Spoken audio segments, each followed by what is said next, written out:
Good afternoon, good evening, and good day. Good morning to those of you on the West Coast. Let's see what we can cook up today. And I really don't like this frame rate. I am crawling across the screen. And there's nothing I can do about it because I can't restart the browser now that we're in the browser. Let's pull up chat and find some stuff to nuke while we're online. And let's see, let's turn this off for now. Give me a chance to clear these things. They were working fine up until like I had smooth frame rates. The browser has nothing to do with the production of this. It's just a camera feed. Uh, but all of a sudden, CPU uses might be different.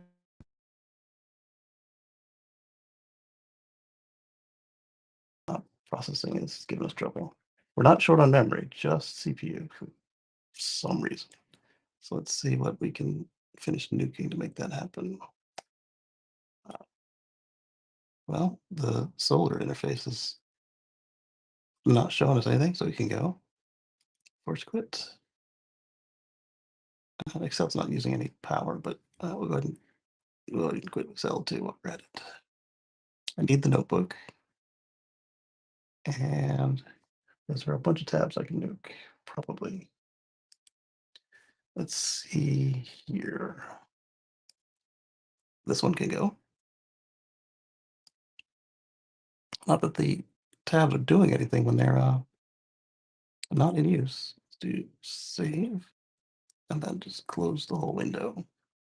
And then we'll do the same over here. Will I? I'd rather not do this one, but we're gonna do it anyway. Save. I did the wrong one, but that's okay. It's saved, so we can close it. All right, let's look at the CPU now. It's thinking about stuff, but it should be good, I think. Let's turn this back on. All right. Anders says, good evening. Good to see you, Anders. And he says it on YouTube and on X. So we know we're working on X. And let me open up the YouTube, which is probably going to hit the CPU again, but so I can make sure that the what we're sending looks okay. Let's go over to content. Then we're going to go to the one we're in, streaming console.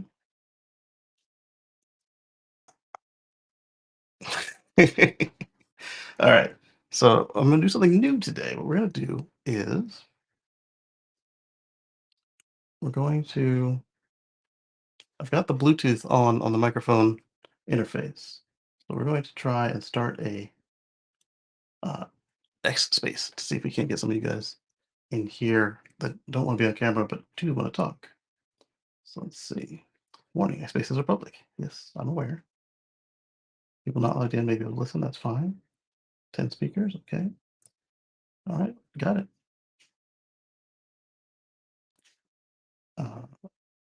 Where do I say what it is?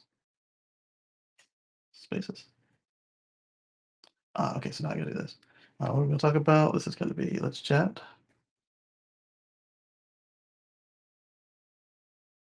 With Kacey and friends.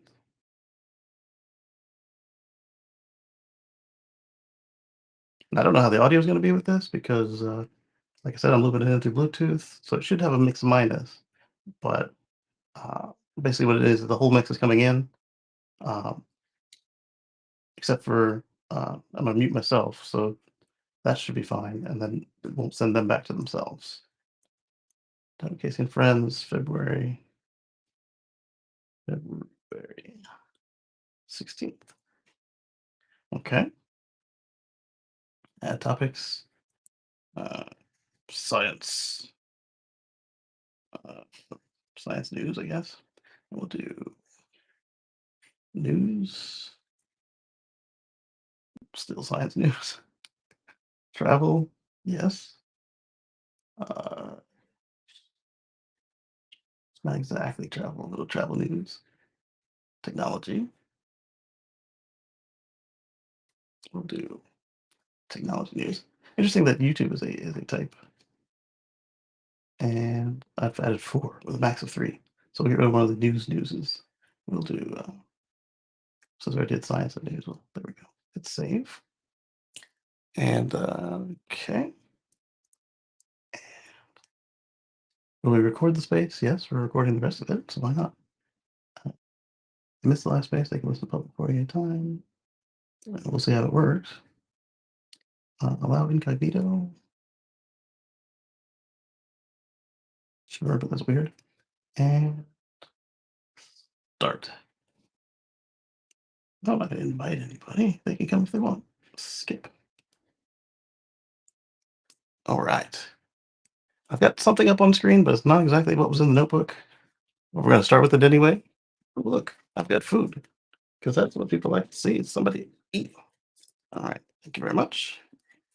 And it says connecting. We'll get started and then we'll look at that later because it is new. It is not what was already scheduled. So let's go ahead on over and pull up our screen.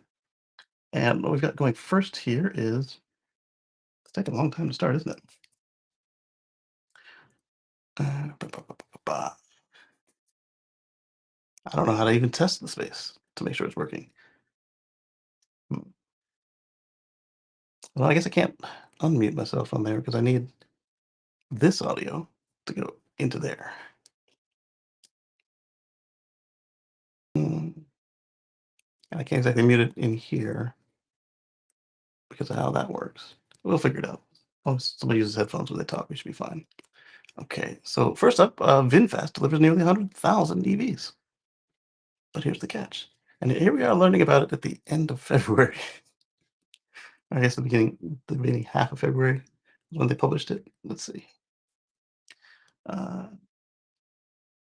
why does this say connecting? I don't like that. Oh, where'd it go?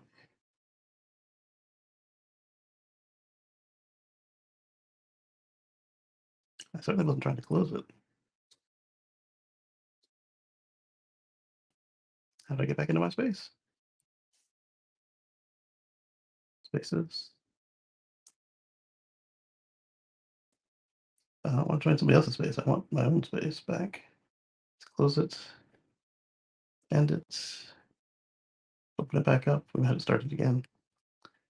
Um, spaces. Ah, it's gone. Mm,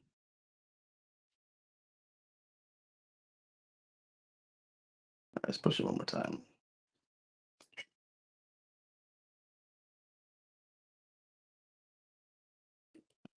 February 16. And we'll record it. Allow it, I guess. We'll do tech news, science news, travel news, whatever. All right, Robert likes this broadcast. Hello, Robert. Good to see you. And let's hit start again and see if it works this time. We'll skip that. Okay, it's blinking now. There we go. Oh, hello, Robert. You got high on screen there too. Perfect. All right, so uh, I guess I'll just have to glance at that every now and then to see if there's anybody in the room. But we're going to get started talking. I guess I need to unmute myself on there so that they can hear us over on X in the space. And there it goes. I see a little purple box, and my icon on X should now be pink. So we are running 2 spaces. We've got a live stream that you guys are seeing me on, and then we've got I see the purple going with me talking in the other space. So let's get back to VinFast. So they did 97,399 EVs in 2024 with 50 of the over 50K in quarter four. So let's see how they did that. We're looking at 35,000 sold in 2023. So they had a nice increase. Remember, they're in Vietnam and they've been accused of shenanery. So let's see if they get accused of shenanery again. Let's see what we've got here. We've got up 192% from 35,000 sold in 2023. And they revised their 80,000 target. Oh, so they revised to 80 and then they still apparently blew through it. We'll see how that goes. Okay, pure play EV. And these guys aren't doing direct to consumer in the States. They went with a dealer model. So this could be interesting. I wonder if that's the catch. They force their dealer to to shove down all these VinFasts. Um, get range. The F8 and 9 are the ones here. 70,000. Oh, that will do it. VinFast delivered 70,977 electric scooters last year. And they said electric vehicles. Were the vehicles all scooters? That would be a cheap play. 389. The three opened in Vietnam. Like I said, this one was not already on the notebook, so I'm seeing it for the first time with you guys. Da, da, da.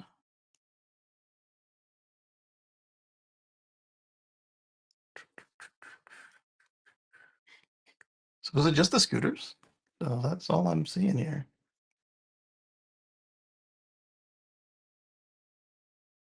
That wasn't delivered in Europe. I'm not sure what the catch is. I've scrolled through the whole article. The only thing that I could see being a catch would be that they were scooters. Let's see. Open in the three, or that they're pre-orders. Pre-orders don't count as sales. Let's do this thing right here. I want to. Uh,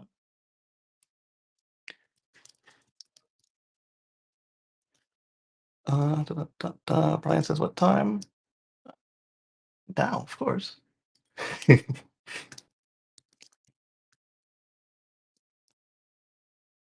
All right, and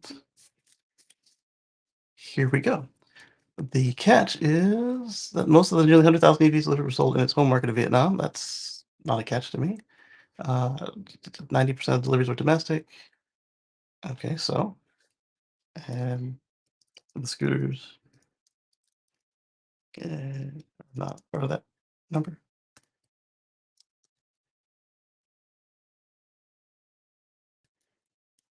Let's see.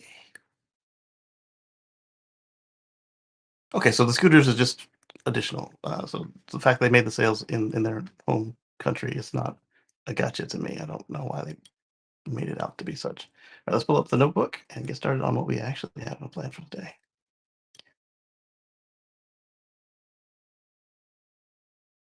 Like I said, I just started the space, didn't tell anybody we were going to do it. So we'll see how this works, and we will hope it doesn't have echo. Okay, I need to do that. All right, so this one is an X post that I just kind of really liked. It shows up as a photo, which is not accurate. It's got a link, but the link shows up as a photo, which is weird. Don't do that to me. Why? All right, I'm in edit mode, and how did I do that? I wonder if it was meant to be at the end of the last one and I didn't do it. Nope. All right, so I'm going to type this URL in by hand unless I can get it through text extraction. Restore image to original size. Then I don't want to copy a link to the paragraph. I want alt text. Sure. No, I don't want to make my own alt text. The whole point is I wanted to copy the text from the photo. That used to be just a right click, and there it is. And now it's not. Right, so how do I want to do this? Guess I'll type it in by hand. I'm not too proud to type. All right, there we go. 1,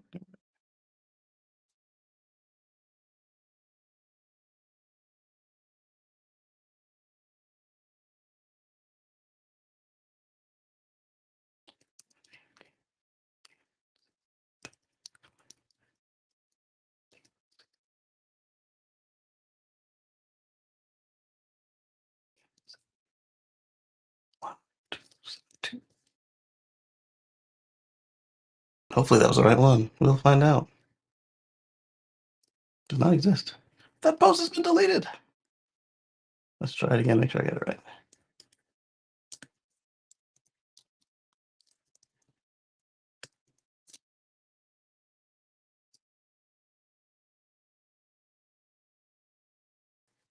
I don't know how this ended up in my notebook as a picture because it's got some text in it that should not be a picture. Text for me to deal with later. And that's why I was thinking it'd be at the end of last week's show. But it's not.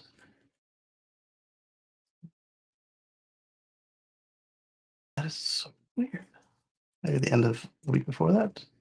Nope. How does this? I don't know how these got turned into images, photos. 'Cause that's usually an explicit action. Let's try again. Uh, Status 18838. Yep. 63519.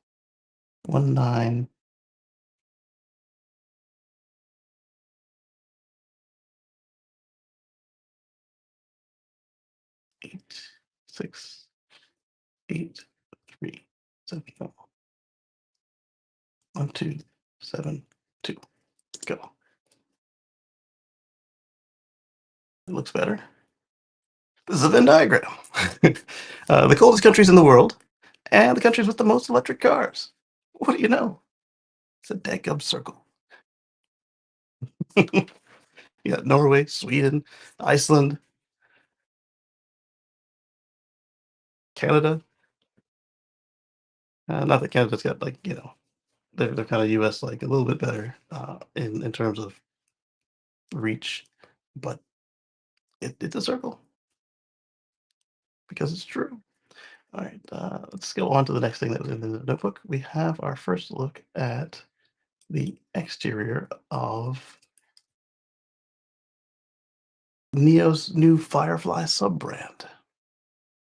So let's take a look at that. We'll paste and go. I took it to a tweet instead of to the article, which is okay. No, I didn't.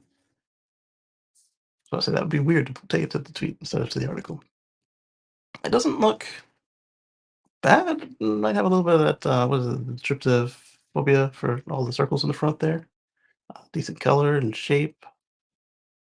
And we know the Chinese are making better and better EVs than they did when I first got started in this. Oof, 15 years ago? 20 years ago? A long time ago. Let's see. So they continue to trickle in, and these are just spy shots, they say. So in order for this photo shoot to be a spy shot, means that somebody leaked it. Ah, here's the actual spy shot. So you got looks like you got a wireless charger up on the dash there.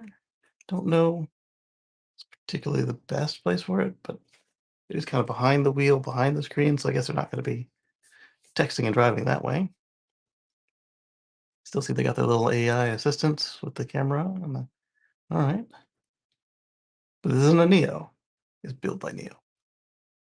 Uh, it's still a Neo, but it's not the branded a Neo.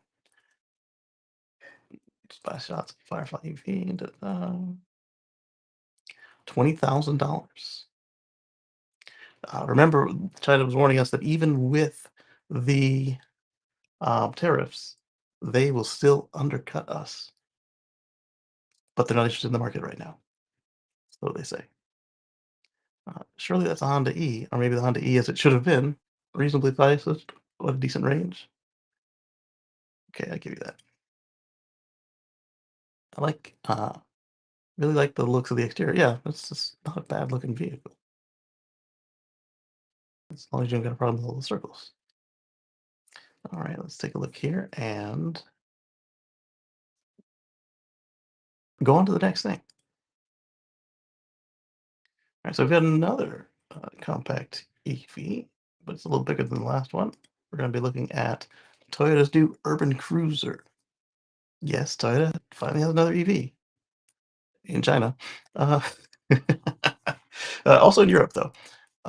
The new small electric SUV, it's revived the urban cruiser name from the 2000s, jointly developed with Suzuki. It's got a spacious, practical interior, and it's on sale later this year. We've been poking around to see what it's like. What would you choose this over Volvo EX30? No, because I've seen the BZ4X, and I've seen the Volvo 30 X30, and the EX30 just seems much more compelling to me. Let's take a look at the inside and outside of this thing. Sure. In studio. Then we've got, yeah, I'd prefer the Volvo over this. I can point to the screen. And let's see. That part's not bad for what it is. Where's Eddie to tell us that it's another one of them crossover SUV thingies? It's kind of a little bit of a box too, not just an SUV. Like a Jeep Liberty just didn't finish. The back seat's got some room to it. That's pretty interesting. No frills about it. It's a car, and they've got a video, but they've got their own video, so we'll leave them alone. Let's close that down. Curious if anybody's replied to it. Chance who's his Tesla referral code. Still interior design like the 2000s. Well, I mean, it is what they say, was a Mitsubishi underneath there, Suzuki under there. So, do you think Suzuki's got money for interiors right now?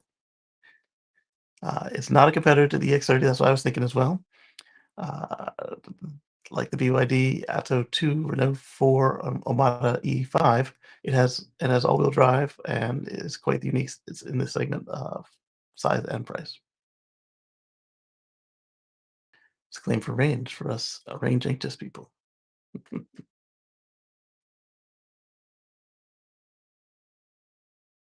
All right. Hello to the X Space. You guys are looped into the live stream from X and YouTube and LinkedIn and Facebook. Okay, we're gonna keep on trucking because all I wanted to do was show you the pictures of that thing. It was cool enough that the comments had some stuff for us. We can copy link, and we're gonna look at another new. No, this is a. I don't know if we've covered this recall or not, and if it even has a recall. This is a warning from Mercedes-Benz, and it feels like something we've already covered, but just in case, I wanted to bring it back just to make sure that I get to the warning about. Why did I link to the tweet and not to the article? How did I do that? All right, so hopefully we don't end up on the bad repeater for our friends over at Inside EVs. I'll share this tab instead. There we go. And we're looking at the Mercedes-Benz EQB. It's had a yes, it is a recall. It's had a recall over the battery fire risk, and you guys know the drill. What you want to do is park. Like I said, Eddie said another SUV crossover thing. Where's my mouse at? Click here for you. There you go. And that was in regards to the Toyota. Um, so what we're looking at here with the Mercedes, the EQB, same thing as we've done with all the other EV battery recalls. You want to only charge your EV up to 80% until the fix is applied, and it's over a battery fire risk. So let's see if we can't get any details on it. Hopefully, it's not an LG company again, as they've had a heck of a time with this. Basically, if this is another LG pouch cell, I'm going to say if it's got LG pouch cells, I would avoid it personally. Uh, if this is that, because that battery fire we talked about a couple weeks ago for the grid batteries, that was in the LG section. It was across the facility from the Tesla battery section. All right, so 7,000 units in the US are affected, and until the 80%. All right, so 7,362 EQB electric crossovers in the US have the high voltage packs that may fail internally and cause catch fire. The Friend, see Howdy, you. howdy, howdy. I am seen. I feel seen, Casey. Thank you. The audio website, so deal with it. Welcome to everyone in the chat. If there's anyone in the chat, Yeah, we've got a chat and we've got an X space rolling, but nobody's in it right now. hmm, hmm, hmm. Yeah. So It's also possible that I know it's not easy for everyone to find and interact with the chat on X in a uh, space. okay. Oh, that'll do it too. Um, oh yeah, yeah. On yours, when you're doing live, do you guys have X chat coming back, or do I need to switch over to YouTube when I see it coming in? I don't know. Yeah, because I've been like typing at you, and then you just go on through. Like, is this recording? Yeah, I'm not sure. I'll just pull up Facebook or Facebook, YouTube when I see an X stream for you until we get it hammered out. hmm Uh, hmm this one, I'm not sure if we covered it already or not, but we've got Mercedes-Benz EQB is being recalled for battery fires, and I tend to cover. Uh, I'm trying to call them NEVs. I cover the NEV fires, and if it's a really substantial combustion car situation, we'll do that as well. So they're being told to park away from the building, charge 80%. If we could figure out who makes their batteries, if there's LG Power. Yeah, so I just checked. Mercedes works with multiple companies, including CATL, Ferasis, LG, SK Innovations, Envision, and Factorial. So cool. And that's SK, probably the problem. it probably is. SK is the one that was basically accused of ripping off LG, right? I did not hear that. I'm not familiar with that story. Maybe it was a different one. It had a K in it, and then they got sued for ripping off LG. Except that their batteries, their pouch cells at the time that the Bolt and everybody were going off, theirs weren't catching fire hmm because they weren't letting it in. So the Bolt had a fire problem, and that's LG. But Tesla uses LG out of Yeah, but cars they're made in China, yeah, and they're made in China. Yeah, right? And so the problem isn't LG. The problem is the integration in the battery management system. and the pouches. Well, but I mean, the battery management system should have been able to mitigate that. Absolutely. So that's Yeah. So if this goes like all the others will do, they're gonna give you a software update, and it's gonna force you to that 80%. And it's it's going gonna to let them know. hobble you. It's gonna help you. And it's gonna let you know if the pack is on fire. Hey, get out of the car now, immediately. Don't pass go. And and then they'll sit around for a while and they'll come up with another software update which changes the charging pattern and still takes a couple percent off the top, but they won't tell you about that. Did I tell you about And my miracle battery that I invented, Casey? It's a miracle battery. It can maintain charge curve all the way to 100% state of charge. wow, how does that work? And I invented. Oh, it's amazing. You're going to love it. It's a 50 kilowatt hour usable battery in a 200 kilowatt hour pack. Oh, that'll do it. Yeah, yeah. It's the GM philosophy, and as everyone knows, GM is the largest EV maker in the world. Well, I mean, they make the largest EV in the world. That's the same thing. Same thing. So you put a Hummer battery in a Prius and call it Yeah, okay. in a Bolt, in a And a Bolt. Spark. I don't know if it's Spark. It'll be all the Bolt though, because for those who aren't familiar, the Hummer battery weighs more than a Civic or Corolla. hmm Uh, hmm It works for the van, the Bright Drop, because it's a commercial van. It's got work to do. It's a hmm little weird in a show truck. hmm It gives them And a for the big bright range. drop, it is the right solution. You do need the range. It'd be nice if you could eke out efficiencies in other ways, but eking out efficiencies is hard and it takes time and it takes effort. But jamming a giant battery in can do the trick. And as long as your bright drop is moving packages, parcels, lightweight things, instead of, say, uh, you wouldn't want to use it as your water refill company. I can't remember the name of the company right now, but the people who deliver water to the offices in the 5-gallon Oh yeah, jugs. You're your not going part. to do you're not going to do that. The truck would be too heavy at that point. But yeah, as a lightweight and last mile van, it's great. Yeah. So we've actually then got the van market is all niched out because I'm gonna go ahead and hide the article for now because we're talking now about this. So Mhm. the Big head. yeah the van market is it's kind of stratified already. You got the bright drop for the range. And it's got some sizes. You've got the Mercedes for the medium range and all the sizes plus compatibility with any of your Sprinter stuff. Eh, And yes, and if you look at the market in Europe, there are way more options in electric vans. Renault's got a whole lineup, Nissan's got a couple. yep. There are tons. And then you've got the Fiat Ducato slash Dodge, or sorry, what they call the Ram EV. That's over here now, and like Brian said, over Europe, you've got options for days. Brian's been showing us pictures of them. Also not Brian. Sorry. I was looking at Brian talking about Robert. Robert's been showing us pictures of them from his feed as he's on his walks through Wales and England. He shoots Mm. us, and just so many selections over there versus what we have here.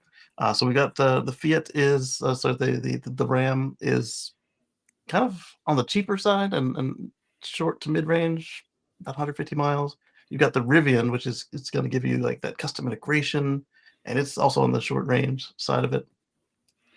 Uh, Another one that I'm overlooking all of a sudden. Who else has Ford. one? Ford? Yes, theirs is definitely on the short range side. But again, just like the Sprinter, it works with all of your existing integrations. But you're not going to be leaving town with that one. When I talked to the gentleman at the Ford booth at Fully Charged, the everything electric show in Vancouver, BC, he said we've got 3 electric Fords here. We've got the Mach-E, which is a from the ground up, bespoke vehicle. We've got the Lightning, which is kind of in between. It's still a Ford Lightning, but it has a lot. And then we've got the E-Van, which is a van that we jammed batteries into. Yeah. And that's all it is. It's the floor of the van has a battery pack.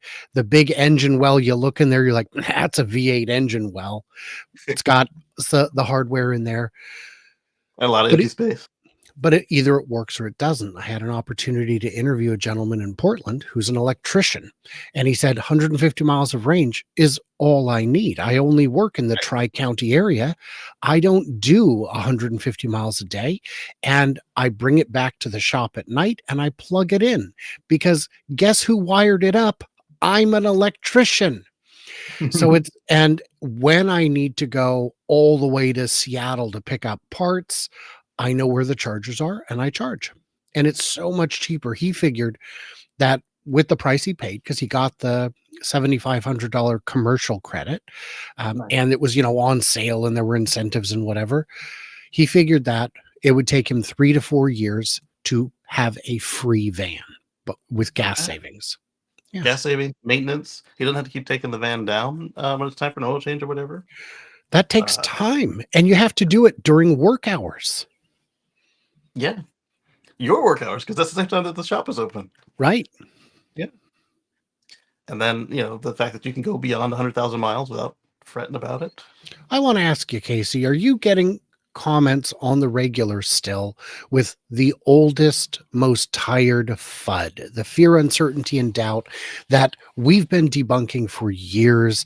Things like, well, the grid can't handle it. Guys, Mm, move past it. We've electrified so much, and the grid is still doing better than it was before. California used to have rolling blackouts, not rolling, but periodic blackouts and brownouts. And even though there are more EVs in California than there were 4 years ago, there are fewer power problems because the grid problems have been addressed by things like megapacks and yeah, stationary storage and just better management. exactly. You got the management can predict what's going on. You got the deployable instant, excuse me, instant. Oh, we've got Elon's alien friend in the space, where with your grid batteries, they respond in milliseconds rather than in seconds.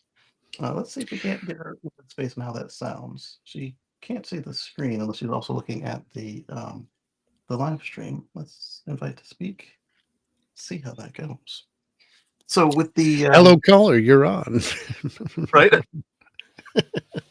right. So she now it takes about 10 seconds to or 10 second audio Catch up. load. Yeah.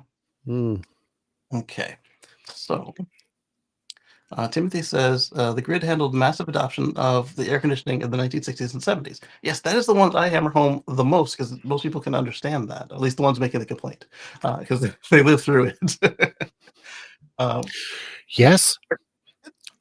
oh, What I now, also what I also point out is that you notice how they don't warn us all, oh, this Thanksgiving, guys, you got to stagger your turkey cooking, otherwise the grid's going to fail. They don't even address it. They know there will be a larger power demand on that day. They plan for it, and there you go. And the way I look at energy storage, people say renewals are too intermittent, they'll never work. And I say rain is intermittent, but water works.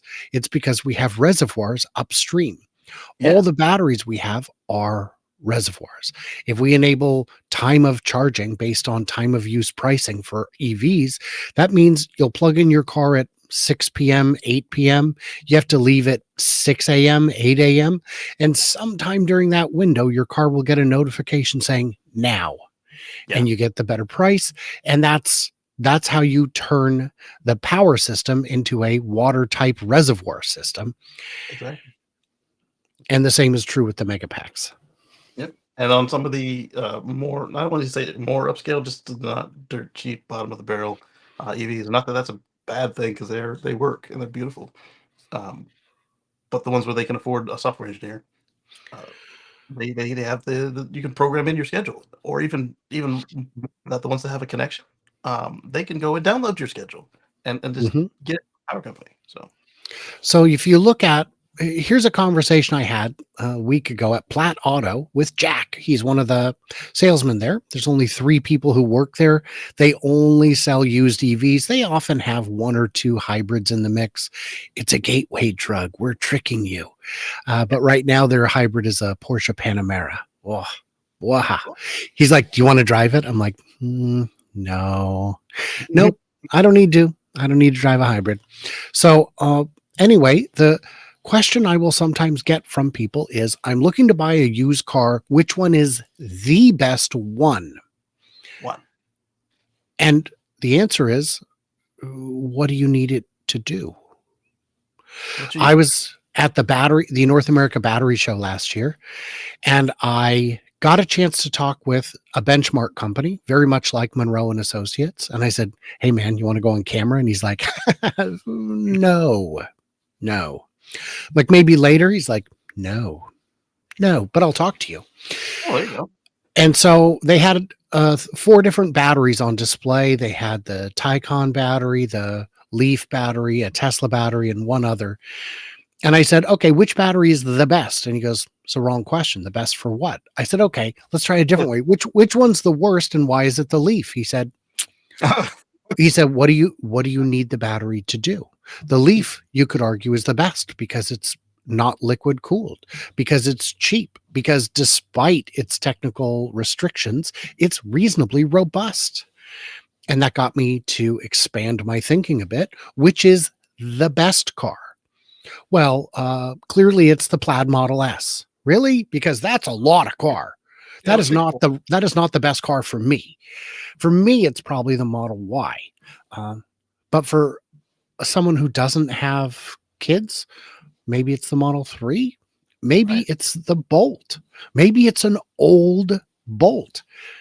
Platt right now has, I think, 2 different Leafs that are under $5,000. It's a great price. It is a great price. I hope you ain't going far because that's how far they'll get you. But for 2, 3 grand, who cares? If it's what you need, it's the best car. Yeah. keep And it at work. and you'll get a federal credit on it of like $1. I don't know. There's not much. It's a percentage Mm. of not much. For now. In the chat, I'd like to know, what is your best EV? Like, what Yeah. would be the one that would fit your case the best? Yeah. So for me, to give you guys a prompt, Yes, what would make your Kacey green? yeah. So, for me, I've got the obviously the Model X. I picked it. Model X 7-seater, or I can do with a 6-seater. I picked the performance because at the time nobody could tell me if when towing you wanted to upsize your powertrain just like you do on a gas or diesel. Like, hey, I'm gonna be towing 5,000 pounds. Okay, well, you don't want to tow at the limit all the time. Go up a size. Okay, I'll do that. But on the EV, apparently it doesn't matter. The frame is the weak part. So Hmm. I should have done a smaller battery and and saved a little bit of money, but it works out. And so the reason I needed that is for all the seats for the children, and I needed it to tow because we were going to do a Thai food truck at the time, and so we saved up and got the X, and then my wife quit her job. Where's the money for the trailer? Mm. Mm. I mean, we could still convert it to that, but we actually have Brian knows all about it. We actually have something else that we want to do with that. When actually, you guys might know about it too. At the hvnomads.com. Uh, After the other baby gets here and we get settled, then we can actually start on that. Because if I had pregnant wife on video helping me work on the vehicle, you guys might have bad things to say. So we're gonna not do that. Mm. But Yes, incubation and high voltage, great combo. yeah, exactly. Mhm. We've got Mhm. the X, and we needed it to tow. You guys have seen lots of me towing with the X, and then all the seats. So with that, our second choice, and we're probably going to pursue it, is the Cybertruck, because we realize we don't actually need 6 and 7 seats because the amount of times that we actually have other people in our vehicle is less than we had initially anticipated. So we could make do with the 5 seats most of the time. But what we will like about it is the increased battery capacity for increased towing range and the increased towing capacity. The trailer we have now cannot be maxed out and safely towed by the X on paper. Whereas on the Cybertruck, it can be maxed out completely and still have a little bit of headroom versus the Cybertruck. Now, my question for you would be, on if you were to get a second vehicle, a Mm. non-towing vehicle, an EV, what would be your perfect second car? Well, before the kids, it would have been the Aptera because Hmm. it's very efficient. Seats too. It's got ample storage. But now, I've got car seats, so even if it's just me and one of the kids, uh, you don't really want them in front of the passenger airbag. And so I need to reevaluate. But what I suspect it might be, I would either go for probably a Model 3 or Model Y. And I know there's more stuff out there to pick, but for me, just having one OS, one integration, and I love the FSD and all of the like the wingman effect of the FSD safety features. I had a problem with my car, Casey, for the longest time. Every now and then I'd get this weird tremble in the steering wheel that felt like, you've got a wheel loose or something, but only for just a second. Use You know blinkers. you know what that was, right? It was my lane departure warning. Yeah, I said use your blinkers. And I was like, it's like, yeah, use your blinkers, ding dong. And I was like, what is it? Because it took me like a month to figure it out. Yeah. And yeah, that's supposed to do that. Versus the VinFast VF8, which I had a chance to drive last week, which screams at you, Oh, and it will do corrective steering. But it'll also do it when you're perfectly straight in your lane. So that's a treat. ah, Yeah. So then the question is, if your perfect second vehicle was a 3 or Y, what year? Because a new one is more expensive than a gently it used one, it is. I would, of course, like a brand new one, of but course. uh, who wouldn't? But you can get threes for 20,000 now and Ys for 25 to 30. I Yeah, saw a 2023 Model Y with 30,000 miles on it at Platt Auto, looked great for 31,000. that's not bad at all. No. For me, if you ask me, all right, so doesn't need to tow because we either got everything situated correctly, or we don't not going for the American. I need to do everything. Um, I would probably go for if I did Model 3, I would say one that had a heat pump, Oh yeah. and yeah, if I did Model Y, I'd want the one with the amber turn signals because I hate red turn signals. I would just prefer hardware 4 Yeah, because I think that as well, but I think that those are going to cost a little more because they're very much closer to this side of new. they are mid 2023 and beyond. Yeah, yeah. When I think used car, I think like 3, 4 years old in my head. Well, I was comparing it to that one I just mentioned. That was a 2023 Model Y. I didn't check which hardware it had. Um, We could add it. Yeah. it could have been either one, but That's a yeah. great price. Just Yeah, yeah, a little concerning because I, was hoping to maybe trade mine in on a Juniper, but that we'll see, we'll see. the depreciation gap. Depreciation may have got me, but Yeah, yeah. a new car is not an investment. It should not be. I mean, it was for like a second, and that It, yeah, it is if you own a business, yes, like a but rental store. or a fleet, and you want them all matching. Yeah, absolutely. We had with the COVID stuff, some folks were buying a car and selling it used for more than they bought it for. We Um, did see that.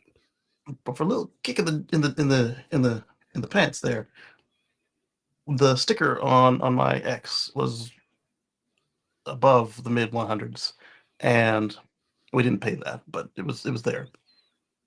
And a couple weeks ago, went ahead and did a trade-in value, and it was under $30,000. Hmm. Hmm. How's that? So I never got acceleration boost on mine. I still have some referral credits I could use to get it. But if I'm thinking about trading it in within the next year, it doesn't add anything to the resale value. No. So I'm going to use that for supercharging an FSD instead and, you know, Yeah, just burn through the last of my credits that way. if you go private sale and find somebody who wants it, excuse me, that'll happen. But Tesla won't. Except in my state, when you trade in, you get a tax credit for the difference. Oh, So if whatever the trade, so if they offer you a 20 for the trade, it's actually worth 22 on a private sale because of the sales tax. I like it. Okay. Yeah, Yeah, so you probably want to do the trade on that one then. So you then, probably want to do the trade. I forgot where I was going with that part, but Lee says, "Happy Sundays! Looking forward to the show."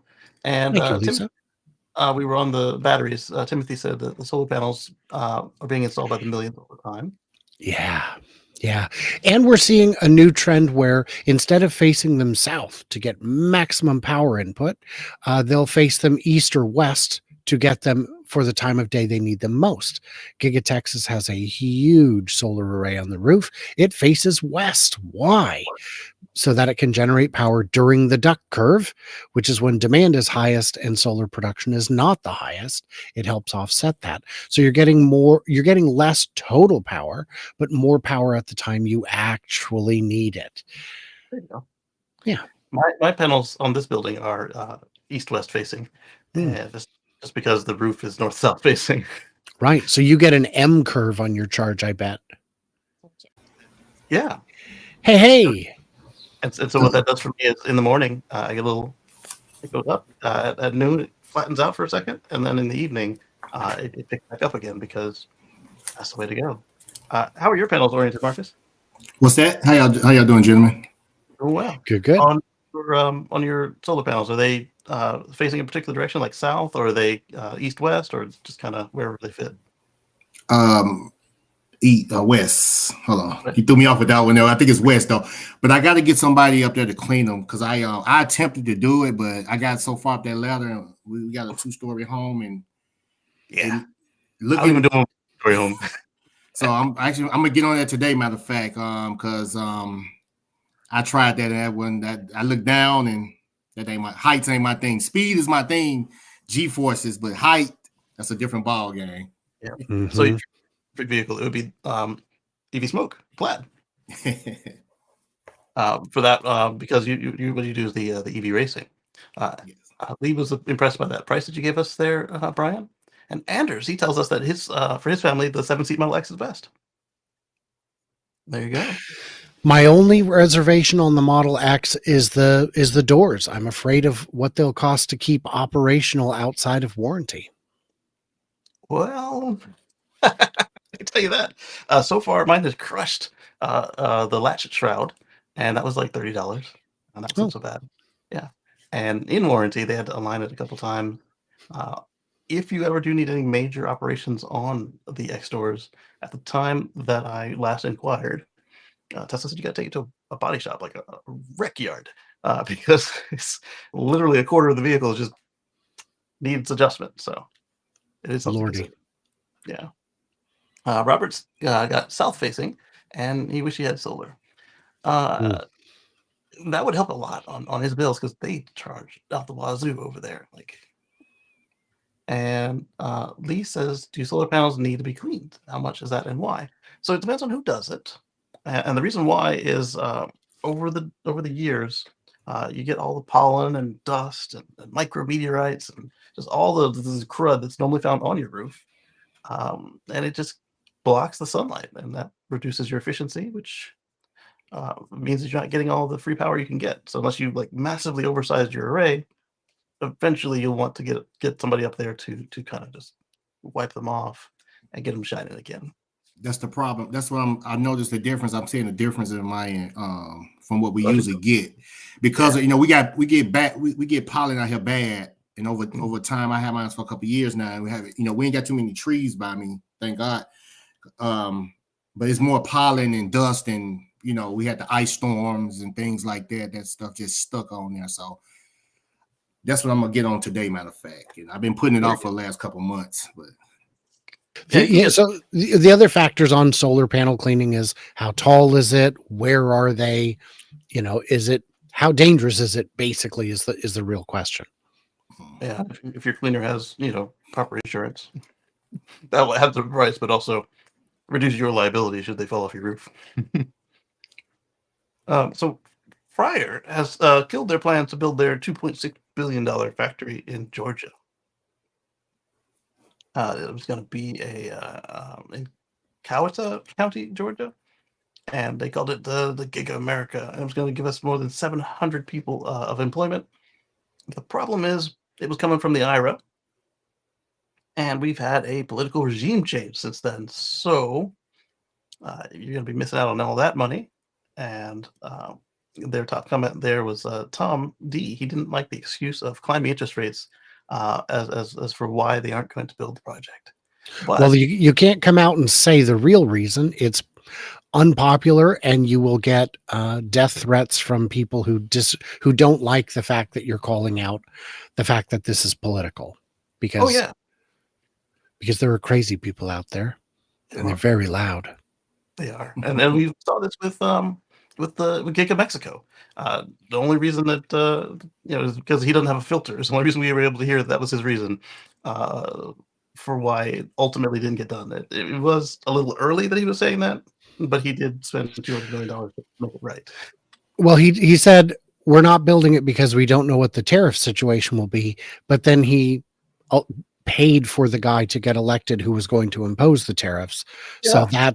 So that's like, I don't understand the thinking there. That's pretty strange. But also, they were supposed to break ground a year before that, 2 years before that. As you know, I've flown down to see the site myself. I'm looking at it saying, I don't think you could build here. I don't know what you were doing acquiring this land, but I've been wrong before. It happens. Yeah. All right. And so then happens to me. A question for you. We were just talking a minute ago about what would be the perfect EV for you for your second EV, not the racing one. If you need like a family car, would it be a old Leaf? Would it be a bigger one? Would it be a smaller one? What would it be? Yeah. Well, were we speaking not Tesla or just any EV? Any brand, okay. Anything. I mean, I would say I'm really liking the new Model Y. Honestly, I would love it to be my second everyday vehicle. Because right now I drive a P85 Plus 2013 Legacy. It do what it do and everything, but it's a Legacy. I love the free supercharger, but I like some. After being around the new Model Y now, I really like it. Grew on me, the front, the back, and I would love to have it for like an everyday driving because the amount of range is there. The test drives are coming up. We've seen already they're announced that they'll be opening test drives in Texas. We assume it's going to go much wider, very soon. So I think that I think that when you get behind the wheel, you'll feel that it's got the refinement that we saw with the Model 3 refresh. And if that's the case, it's the same price as the old Y. It's got more interior features. It's got more range. It's got a better driving experience. I think it's going to be a good seller. They're doing it now. I actually posted on my Instagram story yesterday. Me and my son got lunch yesterday out there. They called the Domain out here in Austin, Texas, and they had a red one there in the demo test drive area. Oh, okay. Well, I'll get in touch with my local place. Get on in it. Robert says he would pick an MG, and well, that's interesting right there. Those are pretty good EVs. They get, especially in the UK, those are selling reasonably well. They look good. The doors close with a good solid thunk. I had a chance to check them out at Fully Charged in Farnborough year before last. They are getting decent reviews. Yeah. Lee is asking, are the Ys better than the Rivian truck? And that's going to go back to what Brian was just saying is for what? Because better for me, might be better for you. I would probably pick up a Rivian over a Model Y if I was still considering towing. But if we remove towing from it, I would just get a regular long-range Model Y. Yeah. The Rivian is so much more expensive, and it's in a different size. Oh, the Rivian R1S. Oh, okay. Yeah. I thought he meant the R1T for some reason. You're right. The R1S is a lot more comparable to a Model Y. So worth noting, if you're going to go for the third row option in the Tesla, it is very tight. It is a child-sized area. My wife can fit there, but she's 5 foot. But the Rivian has more room in the third row, but it's still not comfortable. You wouldn't want it for road trips. That third row feels like homemade boat seats that you upholstered yourself and just kind of added on after the fact. But the Rivian is just so much more expensive. It's not something I could have ever considered. Yeah, they start at 80, right? Yeah. Well, yeah. I mean, so much. In Canada, they are increasing their price by another $10,000 on February 25th due to changes in the exchange rate, they say. Probably also the tariff stuff, but yeah. And that's on the R1S and the R1T. So apparently 75,900 is the starting on the R1S. Way out of my price range. The thing with the Rivian R1S, it's kind of in between the X and the Y. The X also has better rear seats than the Y for the 6 and 7 seat. But again, you got the doors, you got the price. It's all stuff that has to be weighed into, and it's consideration. Yes, baby. What? Guitar? I choose to believe he's speaking to me, to which I say, I apologize for forgetting to call you on Valentine's. You do? You want to talk to Brian and Mark? Oh, yeah. Congrats again, Kacey, from the text message you sent me yesterday. We was talking. Talking about her little sister coming. Yeah, congrats. Well, it's the end of the month, so we'll see. See, Kacey had planned to come to the Chattanooga Charge event, March 29th and 30th. And then he said, oh, by the way, that's when we're expecting a baby girl. And I said, well, you can always catch the next one. So come to the event and catch the next kid. What? I don't understand. Exactly. She wants to show you guys the rabbit. Well, put it in front of the camera so they can see it. Oh. The R1 that I had in the box. It's been outclassed by all the LLMs out there, including the Mhm. Chinese. Leaves referring to the pickup truck. Yes. The Oh, pickup truck. okay.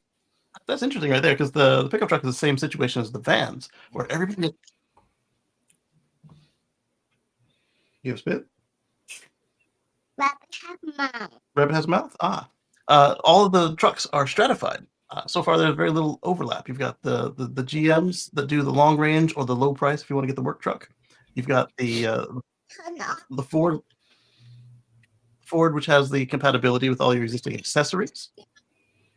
Yes, and the okay. The Ford works with all your existing accessories. The Rivian has that Tacoma size style, plus the luxury. You've got the Cybertruck, which is a whole another animal.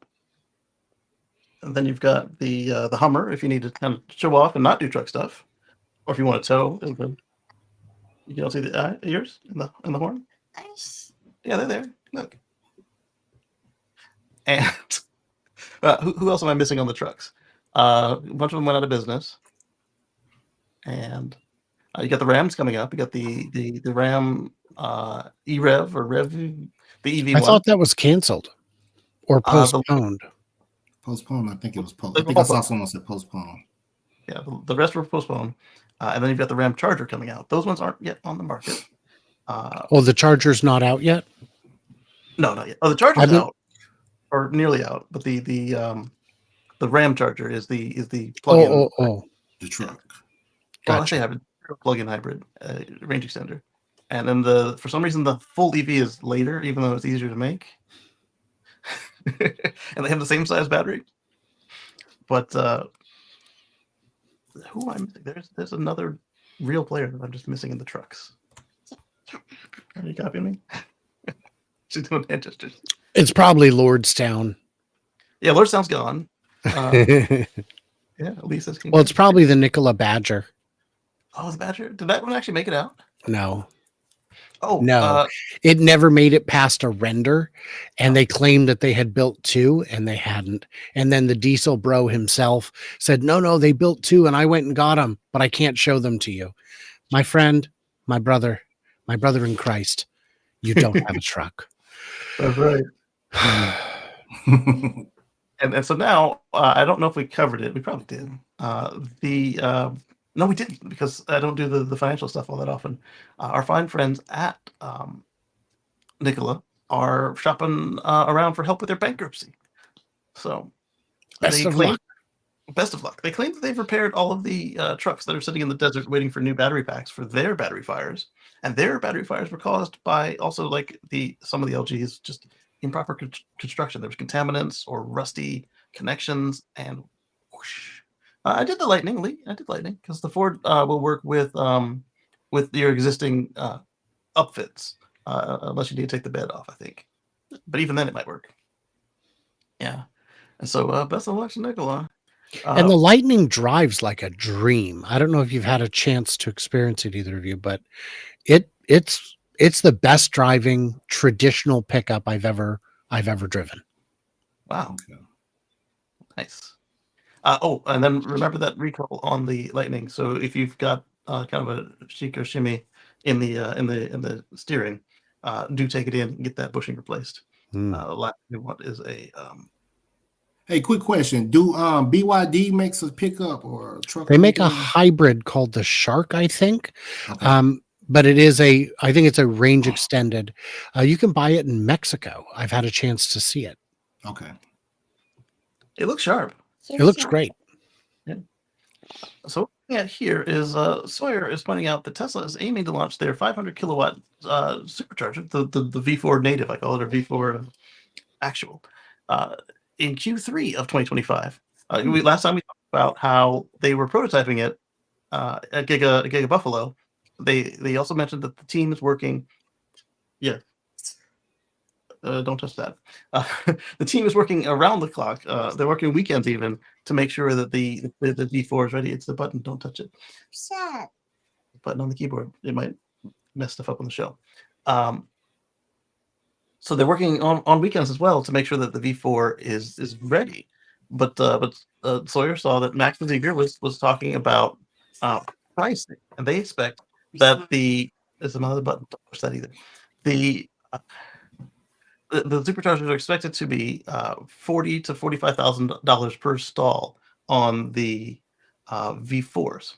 Wait, no, less than $40,000 per stall on the V4s, and currently they're $40,000 to $45,000 per stall. Last time we talked about the price per stall at the superchargers, we had come to something like $200,000, and this is a substantial decrease in that. And that's coming down from probably their prefab. They just crane them in and plug them in, and then they've the amount of times they've been doing this, they've learned their way through all the permitting and siting and planning processes that they can just streamline that as well. So 2025 quarter 3, and I think I've got the link to it where we go straight to Max's page. Yep, where we're going to get a little bit more information. I'm going to talk about that for a second. So this guy's asking, are they going to be faster for the new cars? No, only the Cybertruck and the Lucid and the other 800-volt cars can actually take advantage of this. But there are other innovations like the price increases, the increased reliability, and that sort of thing. And we've got more later to talk about supercharging. But they've got a solution for vandalism now. And it's future proofing. Yes, future proofing. So New York Bank has signed a $60 million deal with Revel. That's the rideshare company in New York, to build an additional 267 charging stalls at a cost of $225,000 per stall. And this is how we ended up with Max, the head of supercharging, telling us what was going on with Tesla. A Tesla supercharger stall cost about 80% less. I wonder if Tesla even bid on that project, though, because you can't bid on everything. No, and you can't. I've seen people get angry that Tesla wasn't chosen in bids that they did not participate in. And they can't pick someone who didn't apply.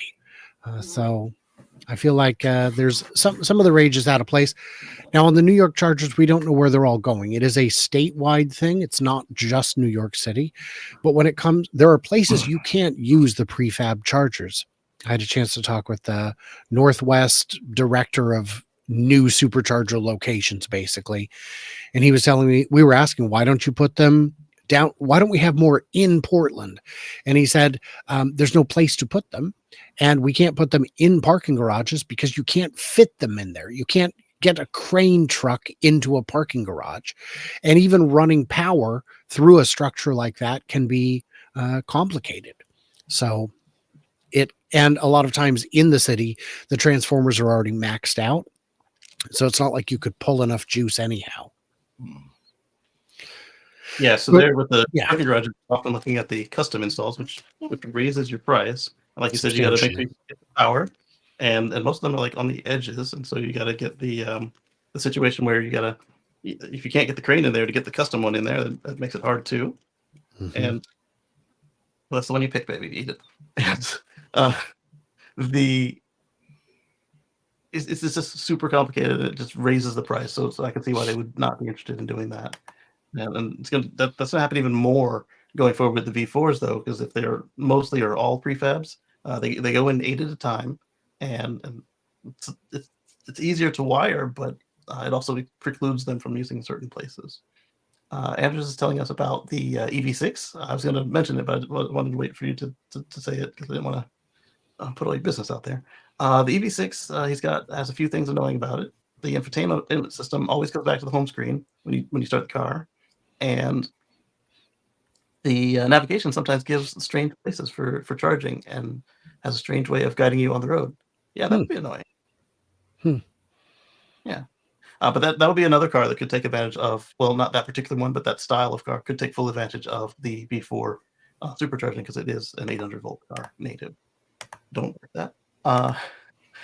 You're looking at $45,000 per stall on the V3 and V3 Plus. And Cooley assumed 45 is 80%, and EPA on the V4, and then that's when Max told us about the 500 kilowatt install, the V4 native coming in Q3, so basically by September, right? and he expects that Kyle Connor will be one of the first to plug in. I would say Kyle or Raphael will be the first to plug in. Because I'd say it's going to be Kyle because he'll fly to wherever it is and find a car and get over there. Yeah. Versus having to drive across the continent to get to it. Yeah. Awesome, thanks. And then so we'll talk about this real quick, and I will find the other link that's got their anti-vandalism push. That is exciting. So what do you think about the V4 supercharging? It's great. It doesn't affect me. I do not yet have a vehicle that will get that. My next vehicle probably won't be able to handle it. But if you can move other people in line ahead of me out quicker, that increases throughput and that helps everyone. Tesla's been very good at managing ways to keep the same number of stalls, but increase throughput. And this is just one more way to do it. And then while the current SNX don't take advantage of the full capacity of a V4, they will be able to take advantage of the increased heat rejection capabilities because they'll hold the 250 for quite a minute, and so I appreciate that as well. Let's see. What I'm looking for is I've got them in the order I found them in. So here it is. Go back to other tweets. Copy link. We're gonna paste and go, and we're gonna bring it up on screen. I'm done. You're done? Okay, pull this off the front. Yep. Oh, not the back. There you go. And I'll rotate this chair, and you can skedaddle. What? You said you're done. Bye bye. Love you. Why you and mommy not make? Mommy didn't make you a hot dog? You want bread and a hot dog? Ask mommy for a hot dog on a bun. Oh, and mustard? Okay, she'll give it for you. She'll ask her if she knows you're hungry. I've got a tofu pup or a veggie pup, and she wants, but she'll eat those. She everything else she eats veggie, but she eats real hot dogs. So, Drive Tesla Canada, Darren over there is pointing out that breaking Tesla has started installing new anti-theft devices on the supercharger cables called the Dye Defender. These are stainless steel hose barriers filled with pressurized blue staining dye. So if you've seen in the movies or if you've seen a real robbery, the dye packs they put in the money at the bank. This is that. So anybody who tries to steal a supercharger cable that's equipped with this, they'll come out looking like a porta potty. And that ink is indelible. You will be blue or purple for a good week or two. There is no mistaking it was you. So I hope the guy who was doing the demo was wearing a one of those latex masks on top of underneath his goggles and on top of his. Because I hope he wasn't, because it's hilarious. He's at work. I would hope he had one of the masks. She's on a scooter. Pick up that water before it drains again. So let's look at these pictures real quick. No, let's click in here. And I will have to go in about 10 minutes, but We'll I just enjoy hanging out with Kacey and being an friend. Yes, exactly. What's And friends? What? that? Yes, it's a supercharger. But see what we've got here. We've got a cable. It's got dye packs in it, and it's hard to touch my food. It's got a vein. I know. It's got a vein. We'll be PG and call it a Snickers vein, but that's a vein. So what I'm hoping that we'll see is that this program is successful, and that they will utilize their economies of scale and just build this into the cable, so that it will, one, look nice, two, be cheap, and then it'll also have the advantage of being indistinguishable from the others. So just like when you've got the poison tree frog and its fair friend that matches in color, but he's not poisonous, they will think twice before cutting into a supercharger cable. And it's a shame. Shame it had to come to all this. Yes. Yes, it absolutely is. Considering the amount of copper that's in it is only a few bucks, but when you're desperate for drug money, and you can find an unscrupulous recycler who will take it. But now those with the stamping that they're putting onto the copper itself and the die packs, it's going to be harder still. So good. Warning, do not cut. And yeah, I would like it to look indistinguishable so you don't know which ones have the die and the deterrent methods, because yeah, no one's going to cut into the ones that are theft proof, so to speak. Yep. And so Max says that what they're also doing, both on this station and on the regular, is they've got Giga Buffalo. That's the one in New York, obviously. They're putting in etched cables into the superchargers that say "Property of Tesla" engraved on them from our Buffalo, New York factory. So the recycling companies should not accept them, and they should notify us. It's a scalable, cost-effective solution that doesn't impact service and operations and customer experience. Yeah, because for them, it's just another cable pack, put it in, and it's the same theory as etching your catalytic converters. The shop should then stop and ask questions. There are still some that won't, but if you want to get caught up in a sting with the police, because you never know. FBI police could come in and like, here you go, it is. You have an etch, and they're testing you to see if you take it or not. And if you don't know who they are and you take it, they shut you down. The last time I got an oil change in my gas car before trading it in, they said, "Hey, did you hear about the new state program? We have a catalytic converter theft deterrent program, and it costs you nothing. The state pays for it." I like that. What we do is we put serial numbers on your catalytic converter and then cover it in green goo. Ooh. So of course I said yes, but Yeah. Oh man. So let's do this one just because I've been saying this the whole time. I don't think that hydrogen will work on ground transportation, and we've got another subsidiary failing. We've got Renault Hyva. They're struggling to survive, and they're going out of business. Just like Nikola. I still get comments saying hydrogen's the future, and I say hydrogen wasn't even the past. If the fossil fuel lobby, and that's who this is, because 99% of commercially available hydrogen is reformed natural gas. If they really wanted us to be buying this product instead of just going straight to electricity, they would have needed to pump more billions of dollars into R&D 20 years ago to make it a plausible stopgap measure before EVs take over completely. Right. And they didn't. They half-assed it, and you cannot do that. There are inherent limits to the physics in which hydrogen operates. It is going to embrittle any metal it touches. That cannot be solved. It is going to escape through the walls of any vessel you try to use to contain it. It is going to require 3 times more energy to get it into hydrogen form and then back out of hydrogen form. These are immutable facts. This is not an engineering problem. This is a physics problem. And the sooner Toyota realizes this, the better. Exactly.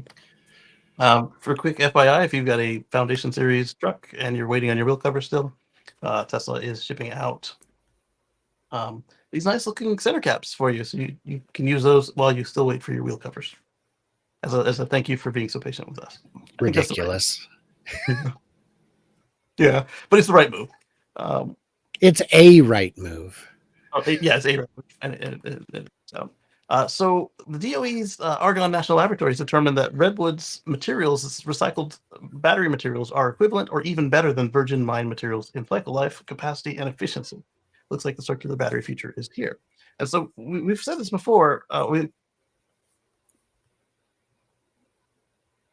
We talked about in the past how doing your mining of a lithium from a battery pack, like battery grade lithium, etc., from an actual working battery pack is going to be more cost effective than getting it from ore. Like processing rocks.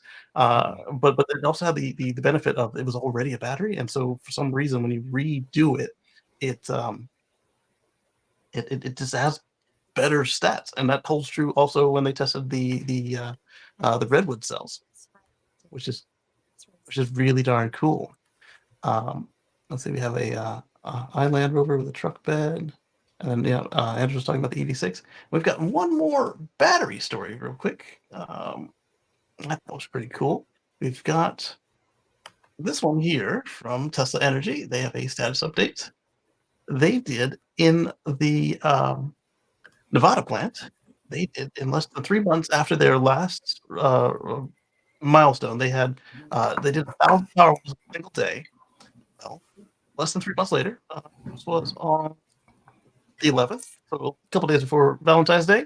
They produced 1,500 Powerwall 3s in a single 24-hour shift. Congrats to the Nevada team. So we were talking about solar, deployable batteries. This right here is going to help you at the home and small business scale, because not everybody needs Megapack.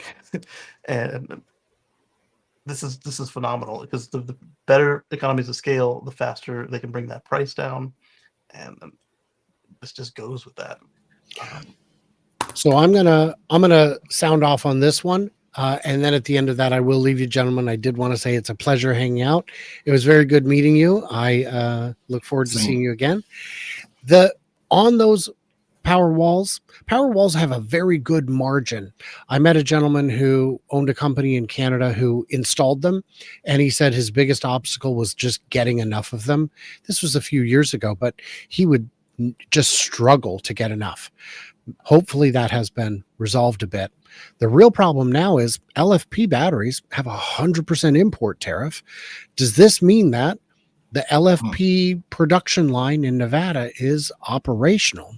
Are they actually using at least some of their own domestic cells, which would be, even if they're more expensive, they wouldn't be twice as expensive as the imported ones. So without that tariff, they would be more affordable. And those could go into the power walls. Those could go into the mega packs. Those could just expand the margin. And I think the answer appears to me, at least, to be yes, we do have LFP production in Nevada. I think that's pretty exciting. And they bought these basic equipment from Cattle or BYD, right? And Cattle. Yep. And they brought the Cattle engineers over to install and configure the line. So they weren't just trying to understand what they were doing. They came over and said, we'll show you which buttons to push. Yeah. It's Mo. You push Mo. Yeah, because there's no harm in well, it's not in as far as tariffs and taxes and everything, and getting the equipment from China and then showing you how to maximize it and have them skedaddle before the administration change. And it looks like they did that. That's exactly what they did. Gentlemen, thank you so much. Pleasure chatting with all of you. And I will see you guys soon. Plug yourself. Catch him on at X. Go ahead. Futuraza. I'm Futuraza on YouTube, on X, on Patreon. I'm all over the place. You might see me on Brighter with Herbert or Randy Kirk's channel or the weekly Tesla Beat podcast with the Tesla owners of Silicon Valley. And you might see me in any of the many places I go. The Chattanooga Charge, I shall be there. The Shanghai Auto Show, the Tesla Takeover in Muskegon, the X Takeover in Alameda, Fully Charged in Vancouver, BC. I'll be at all of those and so many more. Join me, won't you? Do me a favor. Check me out here as well at EV Smoke on all platforms. We got some shocking things going to happen with this with the plan for this race season that is going to shock some people and make a lot of people make non-believers believers here. Yeah, I will check it out and I'll talk to you guys soon. Thank you. All right, talk to you soon, Brian. Thank you. I did the wrong thing. My bad. Where did you had your YouTube showing up? Where'd it go? I wasn't trying to. I was just doing. I'm learning this thing. I'm learning, Kacey. I'm just. This is our first time where we did the co-stream with a space, and we've got Elon's alien friend here. Elon's alien slime pet. If you are available we can try.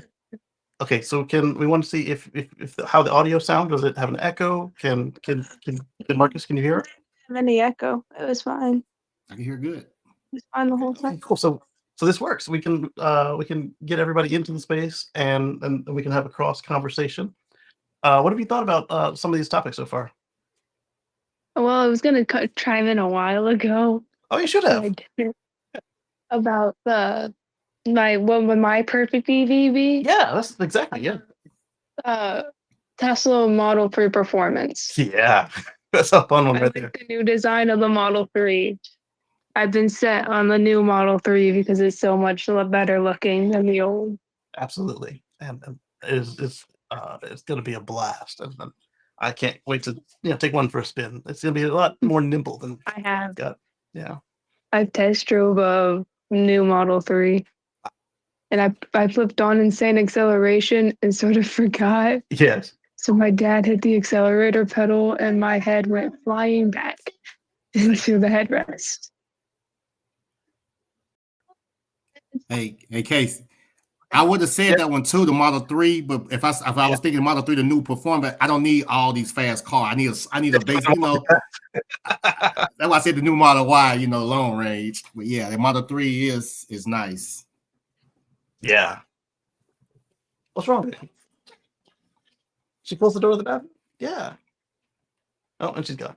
Hey, but wait till the software updates come out here soon. That's all I can say, man. I've been seeing some things that's going On the 3? when just all the new platforms, the 3, the Y, and the new software updates coming up, in the future here. And when I say a whole new different card, just like that, of a software update, I seen some things it's like wow. So that's all I can say. We got one recently. Mexico has FSD turned on. If you purchased or rented FSD in Mexico, Wow. it worked. Okay. Which is good because we had it in North America for a couple years now, and then it not that Mexico is not North America. We had it in the continental U.S. It spread to all the U.S. and then just the states, anything that's called state, and then we pushed it to Canada, and at the same time or shortly after Canada, we pushed it to Puerto Rico and probably Guam and all them as well. But again, how many of them are there?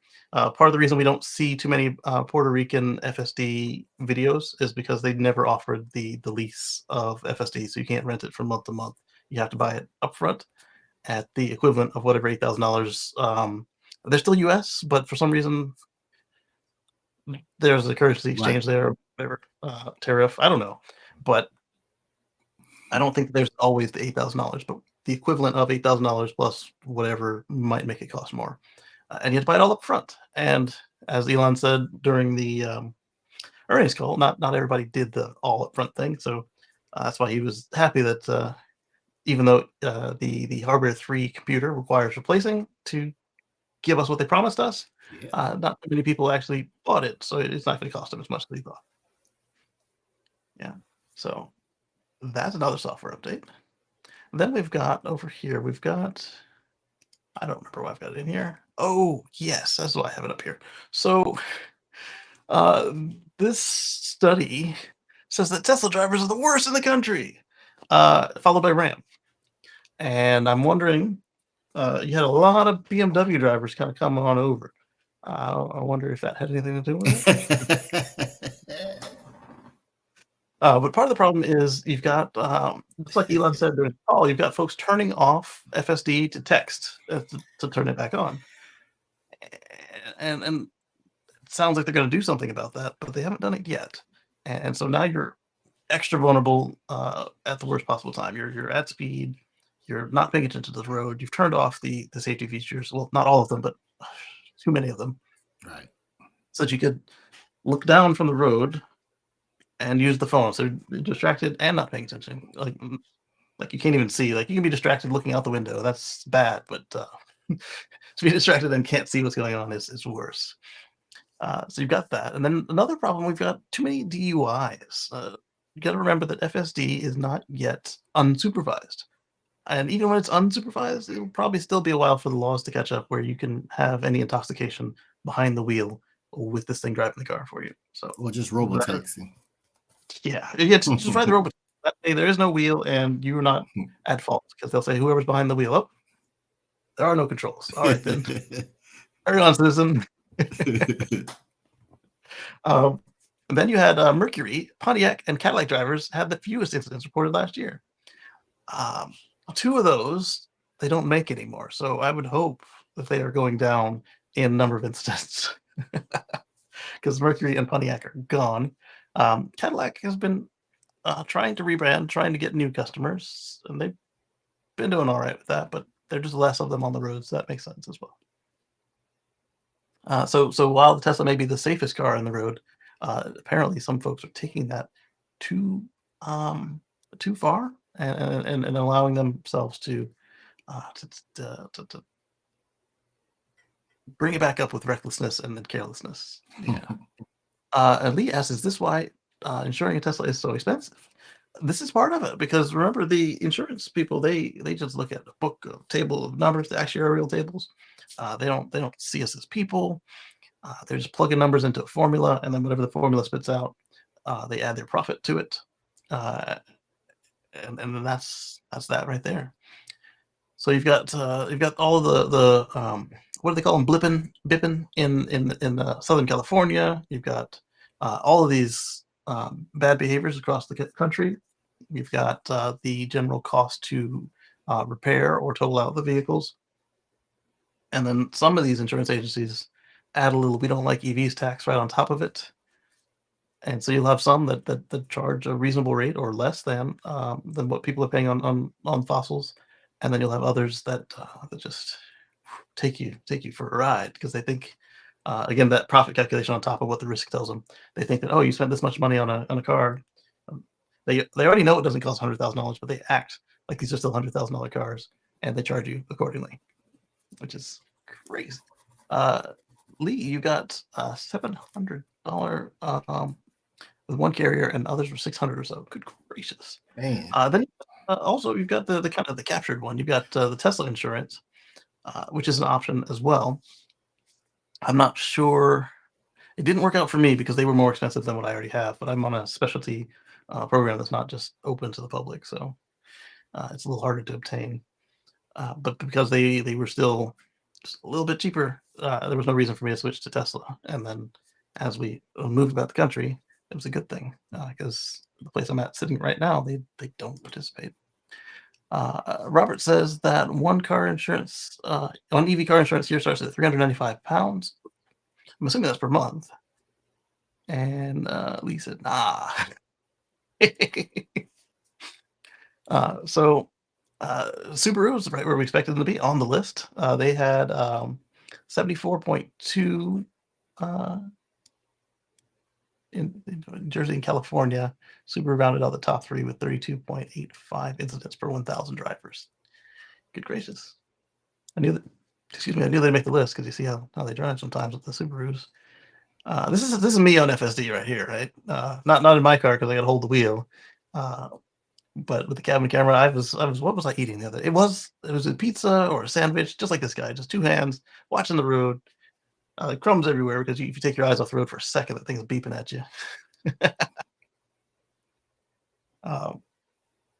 Similar to this, we saw was it Consumer Reports tried to compare all the ADASs, and they made the mistake of using a base autopilot Model 3 or Model Y without any of the updates, and compared it against Blue Cruise and Super Cruise and a couple others that are the plus models, not just basic autopilot. So that's why I didn't cover that story. If you wanted to know why I didn't touch it.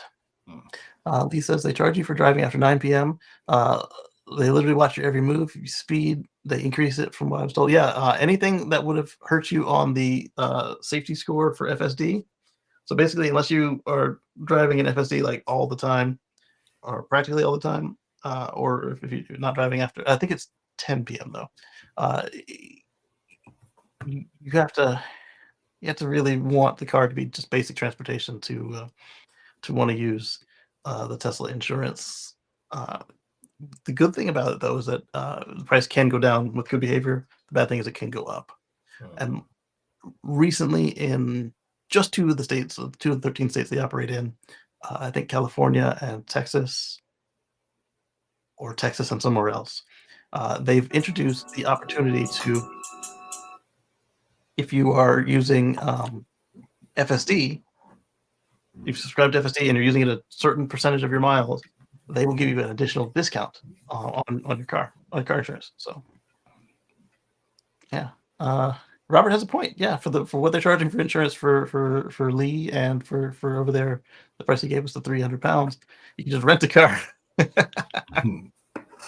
Yeah, it won't be a Tesla though at that price. It's gonna be a basic car.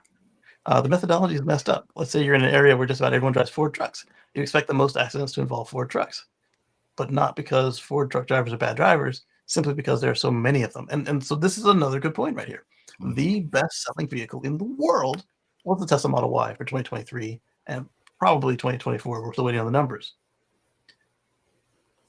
That brings up a really good point. If it's the most popular car, because we saw for a while, what was it, the Corolla and the Civic? They were going back and forth. The Corolla, most of the Corolla, they were the top wreck car for a while. And then people stopped buying sedans, right? So, where am I on this list? I skipped around trying to keep some of the stories together. Speaking of the Corolla and the Civic, we've got this one here. If you wanted to lease, we've got a lease savings for you right here. Nick Cruz points out that the Model 3 long-range rear-wheel drive is cheaper to lease than both a base Honda Civic and a base Toyota Corolla. Let that sink in. So you're looking at leases include 7,500 Tesla incentive and purchase option. Yeah, because now the leases they made the change now with every Tesla lease where you don't have to give it back to them. You can buy it out or trade it in. So with $29.99 down for 36 months and 10,000 miles a year, you're looking at an estimate of $243 a month on the Model 3 long range rear wheel drive. Whereas on the Honda Civic, with $3,000 down, so $1 more, 36 months, perfect credit. What other stipulations do they have on this thing? 10,000 miles a day. They're a good match. You're looking at $277 per month, and that's for the Civic. Let's move on to the Toyota. Same thing, $3,000 down, 36 months, 10,000 miles, perfect credit. They took it all the way to the end. They didn't just say 740 plus; they said 750 plus, or 720 plus. The slider doesn't go anymore.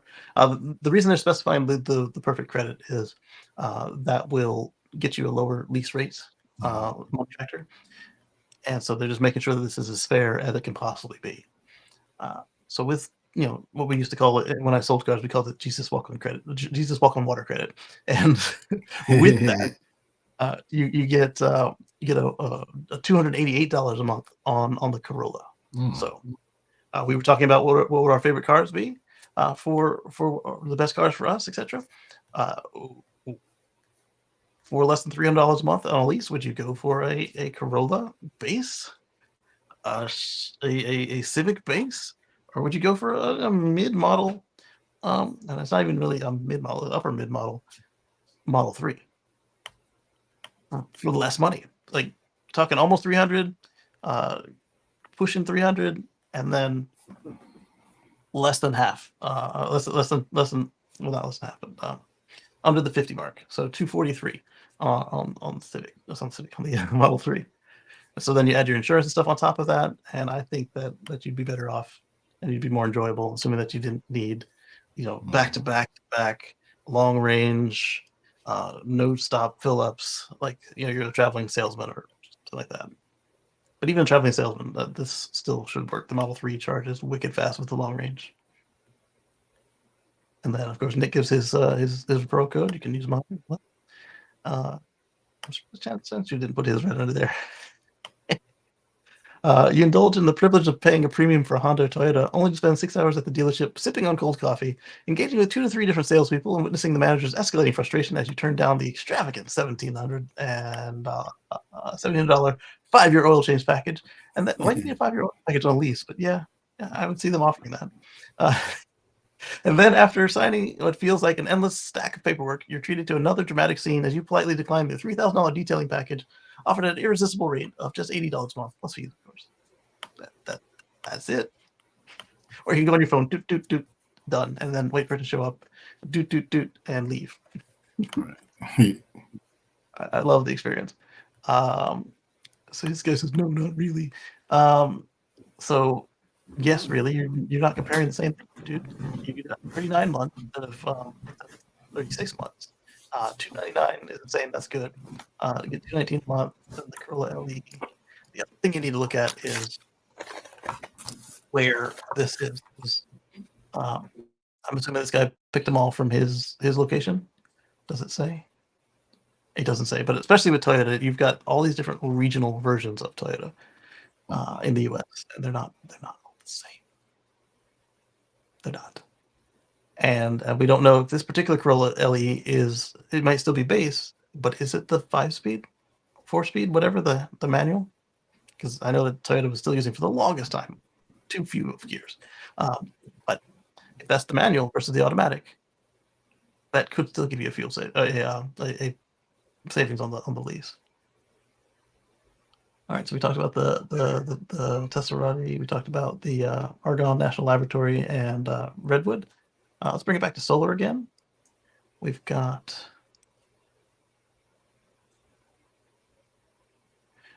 so we've got these I want to call them viaducts, but what are they actually called?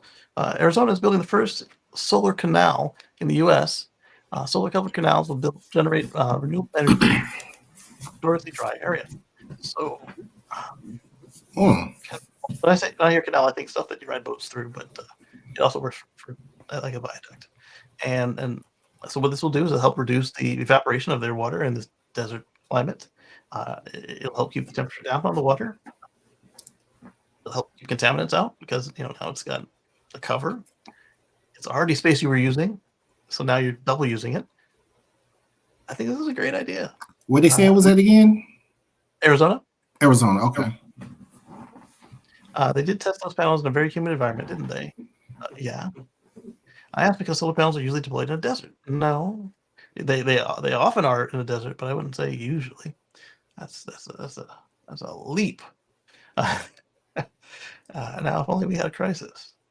Algae growers, yeah, they could grow algae in there too. Look at that. But that might just be for the photo, or maybe because the it's the desert and the water production is down. Let's see where this takes us here. We're gonna go on over here to Euro News. It's fine. Usually they have a minimal button, and this one did not have a minimal button. Solar canal, where are they? Where they work? We're looking at it's gonna be $6.74 million on the verge of being a U.S. first. I think this makes more sense than floating them on a lake, personally, because they're not in the water; they're over it, and then you don't have to worry about floating and flexible cables and all that because it's just right over top of something you already own. Basically, it makes it a pipe instead of an aqueduct. Let me see who this message is from. It's probably from Robert with a picture. Nope.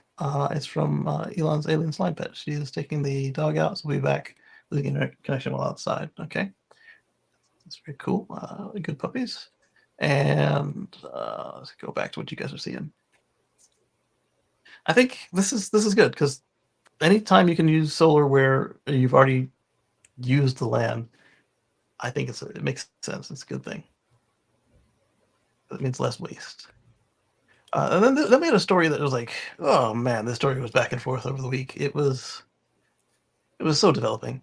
So at the end of December, the Biden administration had issued a contract to Tesla for $400 million for armored electric cars.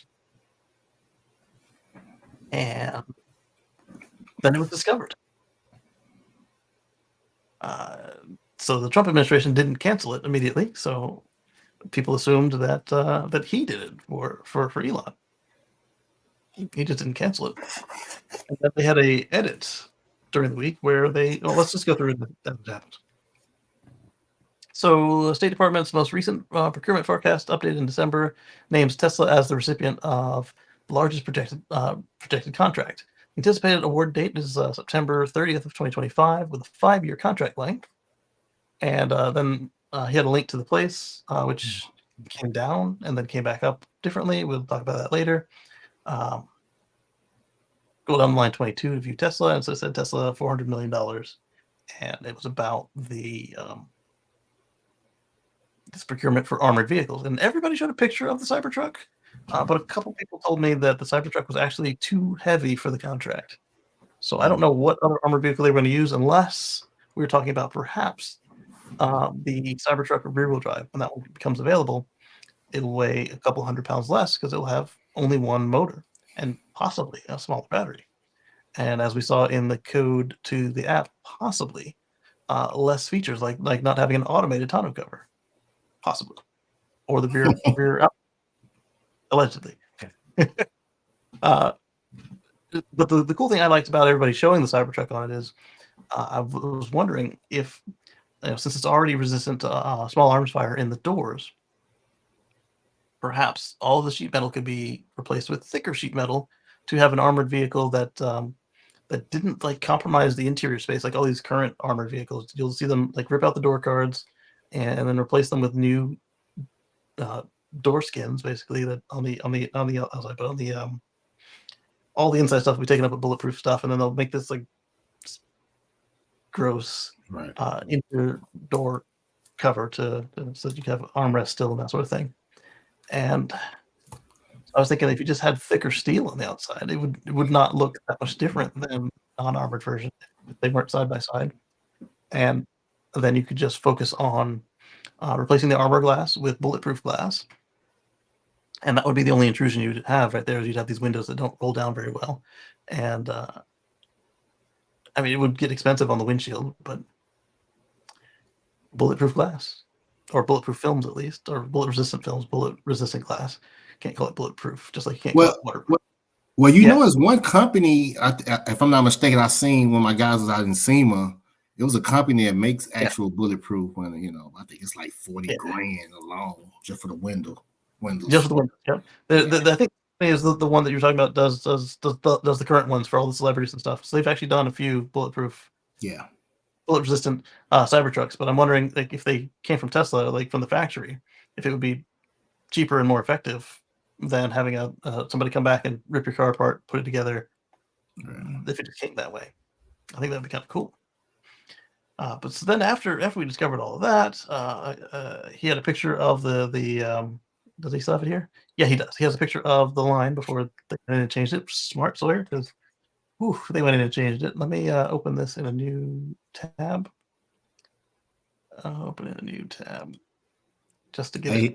Hey, I want to say something right quick while you're doing that, man. Hey, it's hard when you're on the NDA sometimes when you just like to, you kind of, you like what you like, and you get excited about things like that, you know. I understand. The line, I think he highlighted it. No, he didn't highlight it here. But right here it says planning for $400 million. Expected to start on May 1st of 2025 for the Department of State. And then if you went over a little more, it would have said Tesla. A couple months. I can go over. Yeah, I can go over. That great part. To be determined is when it's expected to be complete. To be determined. Small business specialist unknown. Oh, he did highlight it right there. It was last modified 12/13 at 9:48 in the morning. We know it's the morning because we've got 12-hour over 12 hours. It's other ones, yeah. So that was cool. And then let's close this down and see. Unplugged Performance has one as well. I don't think they were the ones at SEMA. I think you had a whole nother one that had they had the film that they put on the windows, right? Yeah, and then it's another company, yeah. They take off the door cards, put in their own stuff, and then put the card back on it. The door card, for those of you not industry folks, is just basically the whole armrest, window controls, all the skin of the door on the inside. So then it continued to evolve. We found out that the contract was awarded. It was to be awarded to September 30th. Or I don't know what was with May there, but May and then September. Then it went on to get a little more complicated, where let's copy this link.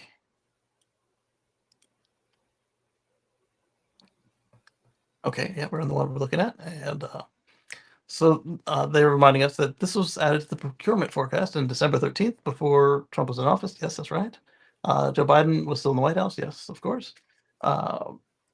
This is for everyone who will claim that this is corruption and is related to Doge, and this is why Musk did it. The man says he's not motivated by money, but whatever he's motivated by, it wasn't this because he says he doesn't know about it. Matt Lynn asked if the contract was awarded yet, and Tesla Rice is correct. The procurement list includes projections, so it wasn't committed; it was just a projection. The simplified acquisition threshold, the Department of State says it was projected to be awarded on the 25th. September of this year. Maryland Bolt, my friend says, "I'm afraid if this gets blocked, we'll have to try to armor this thing." Let's go on the audio version of this this. This thing that he shows us is the Oshkosh duck-billed postal carrier, the ugliest vehicle I've seen in a long time. Excuse me. Yes, it looks this way for a reason, but I think that you could have met all the design requirements without making it ugly on purpose. I don't know if you have to armor the postal truck, then stuff has gone very badly. Yes. Yeah. All right, so that too. Then we had another link. I'm going to copy this. It's a space article. It'll probably have all of our updates in it too. Yes, it does. So we'll open a new tab here. We'll go to. So we had the link for armored vehicles. Let's just do it in tweet form because I'm fine with that.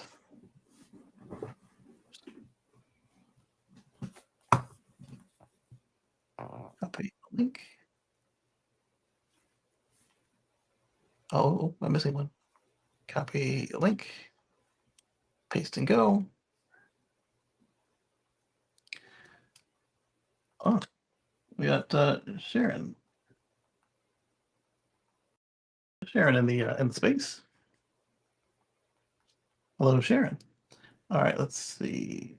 I'm going to move Elon's alien pet up to co-host so she can vet and see if it's okay to have other people speak, because I'm on camera, so that makes it much harder to do the co-host thing while presenting here for you guys. So we've got the Tesla line item on the government procurement forecast was added on December 13th. We talked about that.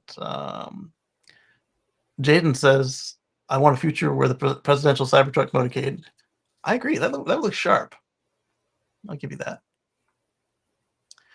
Jay thinks says, "I think the contract gets canceled to avoid any impropriety." If this was any other politician, I would say yeah, but this politician doesn't care about impropriety, so maybe. The reason I think that he might cancel it is because it's $400 million, and Elon is whining about $50 million. So, update: the government has edited the public procurement forecast tonight to show that it no longer shows the word Tesla. The contract amount is listed at $400 million, and all the other details are the same, except it doesn't say Tesla. It just says armored electric vehicles. Yep. Here we go. Elon says, "I'm pretty sure Tesla's not getting 400 million. Nobody mentioned it to me, at least." You're Steve Jobs. People are afraid to talk to you.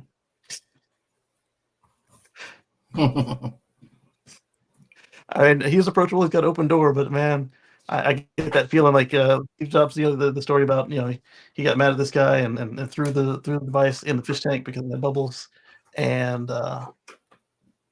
yeah. All right, so this one's another article, but it's an X article, and articles can be updated. I wanted to give it to you guys as it came out, so let's go to this one instead. Just the raw. I'm also reminded of the story where Steve Jobs gets on the elevator and everybody gets off the elevator. Oh, I forgot this at my desk. Okay, so update. The State Department spokesperson says that they were in talks with Tesla in 2024 to buy armored electric vehicles, but the plans are now on hold, which would also be one way that Elon wouldn't know about it because it is no longer currently a thing. The State Department says that Tesla was the only company that expressed interest back in May of 24 when Biden was president. Really? Mary Led didn't do it? All right, then. While it was in the planning stages, the deal with Tesla was forecast to be with the largest contract of the year. Tesla had already received $41.9 million from the U.S. government, including payment for vehicles provided to some U.S. embassies. Yeah, that's true. Some of the embassies overseas are running Model 3s and Model Ys because they're very American vehicles. What's funny to me though is that they will, um, even though you could end up with a Shanghai or a Germany Model Y, they'll put American Model Y on a boat and then deliver it because it's got to be made in America, not just American company. Yeah, I've seen it happen. yeah. I mean, that makes sense because when you say it's our government, and if you found out our government was buying Chinese Model Ys, can you imagine the stink that people would raise? It wouldn't be good. So I'd rather spend an extra $5,000 a car just to avoid that stink, and then another $1,000 of putting it on a boat. Let's see. No government contract has been given to Tesla or any other manufacturer to produce the armored vehicles for the Department of State as of right now. Biden administration had tasked the State Department to gather information from potential suppliers to buy these vehicles in September. An official request for the bids was released in May, according to State Department from December. But that solicitation is now on hold with no plans to issue it, the State Department says. So this one isn't actually how it sounds there with the now on hold with no plans. That is because, Elon and the president have decided they aren't spending any money. So the no plans doesn't mean they don't want it. It means that that they don't know what's going on with the money right now. So this could still come back. It could be adjusted. It could drop. We don't know, and that's what that part is all about. So they have to speak very specifically and very precisely. So right now it's on hold. There are currently no plans to do it. As soon as they know what's happening with the money, it could be right back on the table with that or a different amount. And it could still be electric or, drill baby drill. It could now all of a sudden be just diesel coal-powered train trucks or something. I don't know. We will find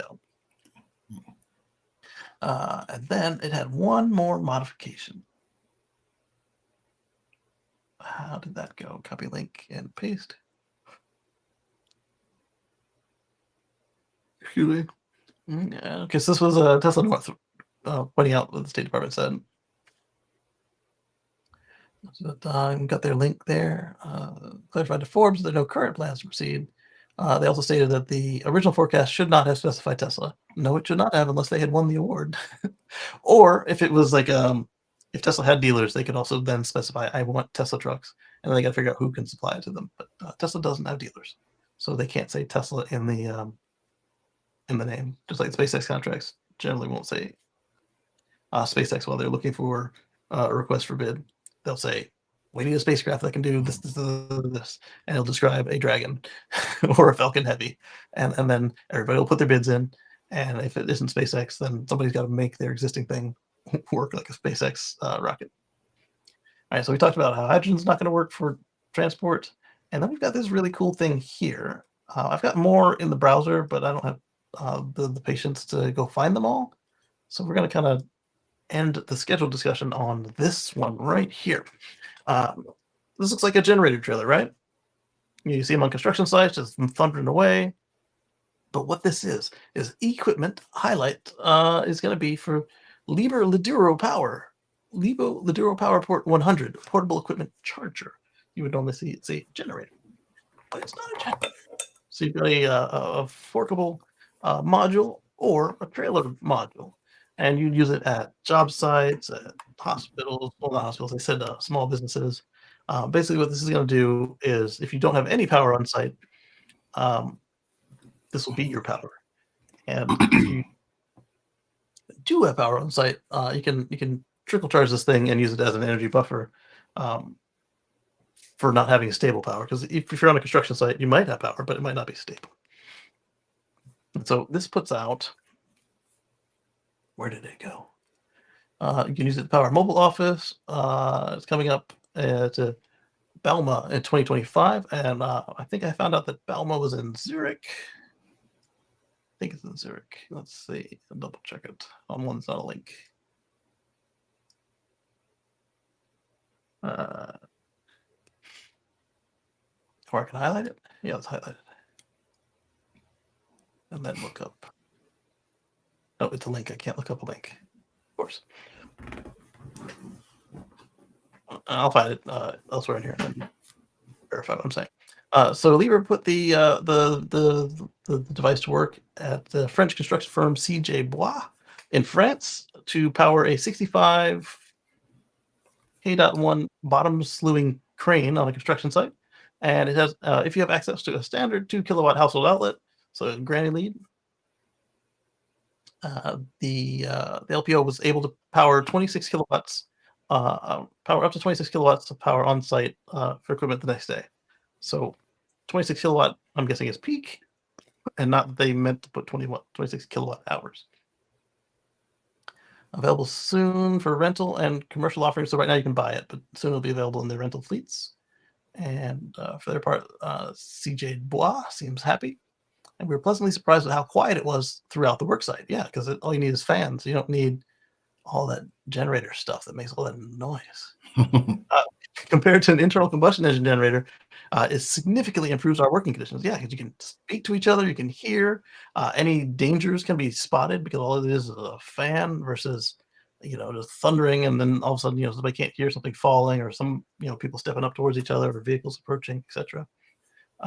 Okay, so here we go. Balma is in.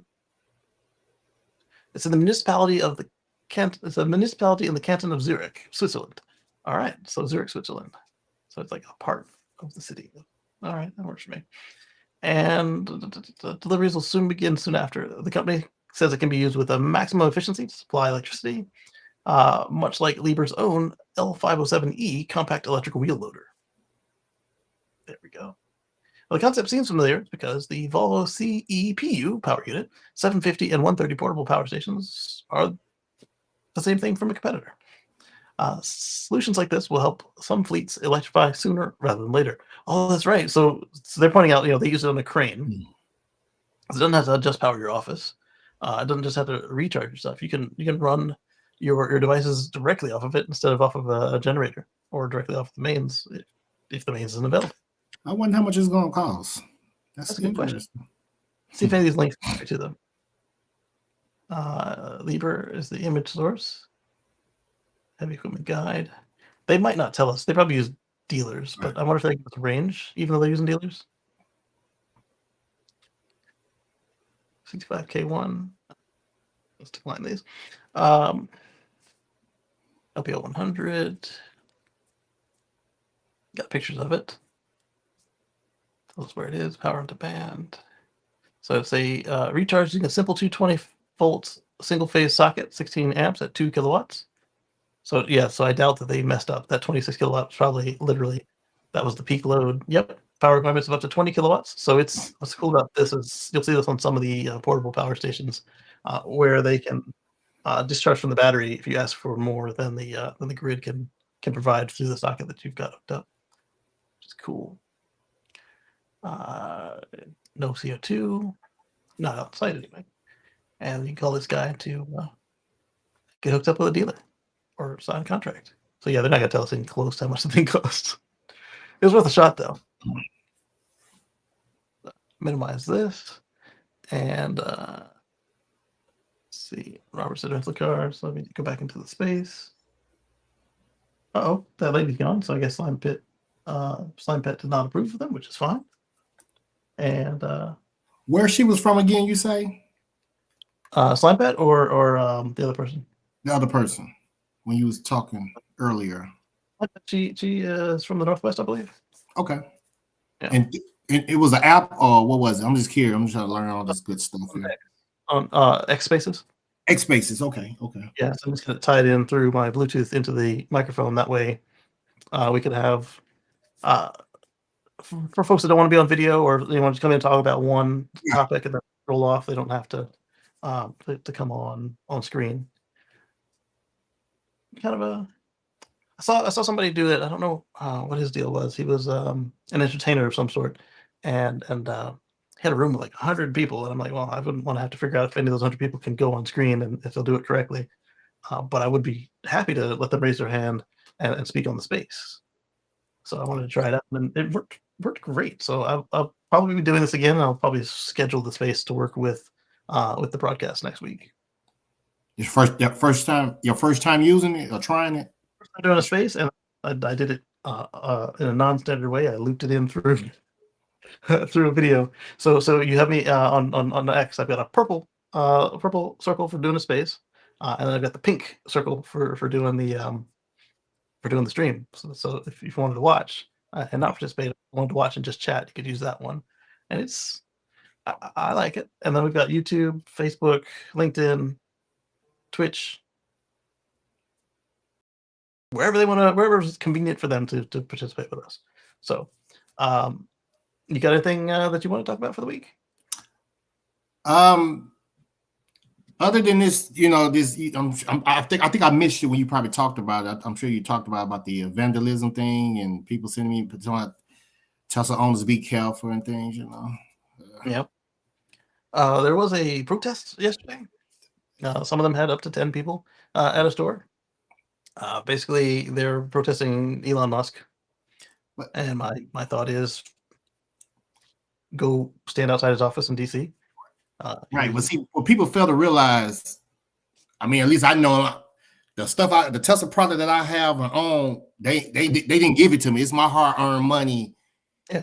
I was at a car show yesterday, matter of fact, right quick here, a big car show, showing, representing EV. I got a lot of love, I got a lot of hate, but then I don't like to get into politics, especially, I'm just not a politics guy, but I kind of, it was on camera that I had to give a little piece of, basically I just let them know, I mean, we all like what we like, I'm not in here where trying to make nobody do something they don't want to do, etc. But as far as this mess, talking about some Elon, we giving you to such and such, if not, you're gonna destroy. No, you're destroying my property, and that's a different story. Especially out here in Texas, we big on 2A. I'm gonna leave it at that, But I pray I don't have to go to that extreme. But hey, I'm gonna defend mine because I work hard for mines and what I have earned and so on. Nobody's gonna take it from me because I'm not that type of person. I'm not, to each his own. I don't. I'm not a big Mopar guy, but I don't go up there terrorizing people with Mopar cars and so on, Right. I just put my noise cancellation headphones on. Unrelated to the Tesla thing, but related to what you mentioned, I saw a video of there was an elderly couple in their car just minding their business, and a pair of bikers that were just wanted to cause a mess. And so then you see the bikers stop in front of the car, and then they get off the bikes. The light turns green. They're off the bikes. These people can't move. Then one of the burly guys starts walking towards the elderly couple. The old man opens the window, holds out an equalizer, and the people get back on the bikes and leave. So yeah, you gotta be careful when you're messing with folks. But part of this, I want to say, that Elon hasn't been paid in roughly 10 years from Tesla, and got a lot of hardworking folks that still are about the mission. The best car out there, the safest car out there, less emissions, giant batteries, solar, and you've got a lot of folks there on the mission. So even if you have a problem with Musk, not buying the Tesla product isn't hurting him. That he would notice. He's not very money motivated. He seems to be able to do whatever he wants to do whenever he wants to do it.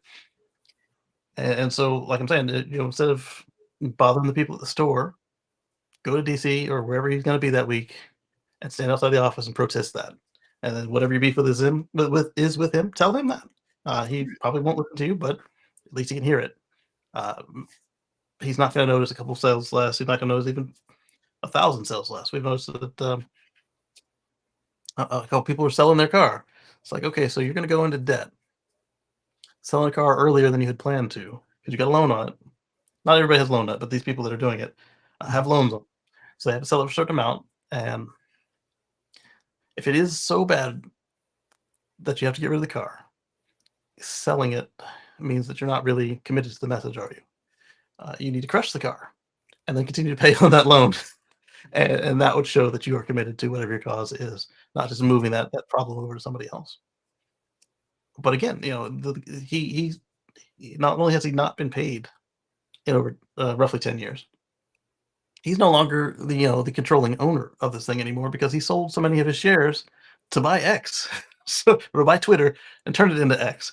So you're again pointing it at the wrong place. And I get the symbolism of let's stick it to him and not show him and not show support and this, that, and the other. But you're not really showing him support by doing any of this. You're just and all the people that work. That's for what I him. try to tell people. It's bigger than Elon, actually. You know, like He's a shareholder, a front man, and currently holds the CEO position if the board doesn't you know, change its mind with popular demand. yeah. Now I do find it funny though, and I try not to say nothing, but you know, think sometimes, you know, my wife get on me about that. You know, I sit in the comment like I see these people talking, I'm selling my Tesla, I'm selling my. Okay, you gotta publicly announce it. Just do it. I mean, you know, I do a lot of stuff I don't publicly announce that I don't. But hey, I guess they make a point when they say that. But I bet you, you know, if I saw, man, let me say this. Like, I drive my pickup truck now until I get my cyber truck in. You know, I told my trailer yesterday. I'm so used to the regen brake. I'm up there regenerating my gas truck.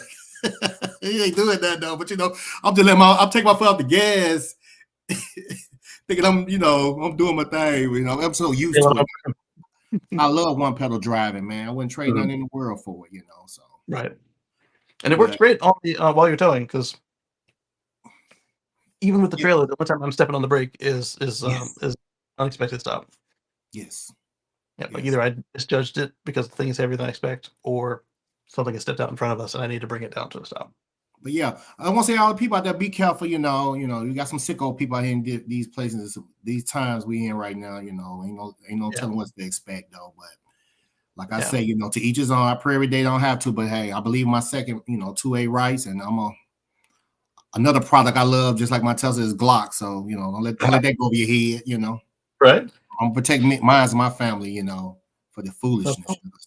Nothing wrong with that. Yeah. So what we're seeing is there have been a couple of cases, like a couple Colorado stores have been vandalized multiple times. And seeing that.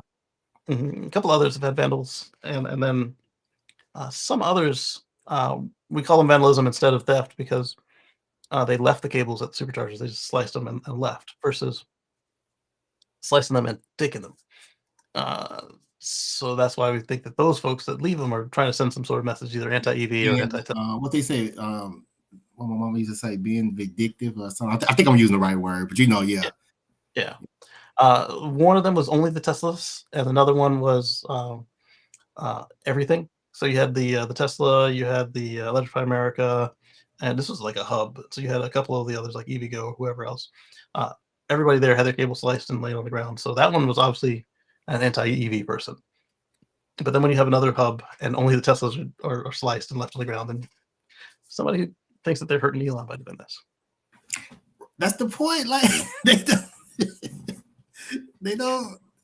He doesn't care. It doesn't affect his finances like that. And you're hurting the drivers. You're hurting the employees. That's who this is affecting. And then again, he is what, 20% now? He's back up to 20%. He was down to the teens of percents because of how much stock he sold to buy Twitter. And the only reason he was really able to come up in percent is because he's got his stock options from before his last pay period are coming. They're aging up, so he can then use his loan money to buy those. Because remember, he's cash poor, so he gets a loan on the stock he does have, and then he uses that money to buy the new shares, and he sells some of them to pay the taxes on that. And then he keeps the rest as shares.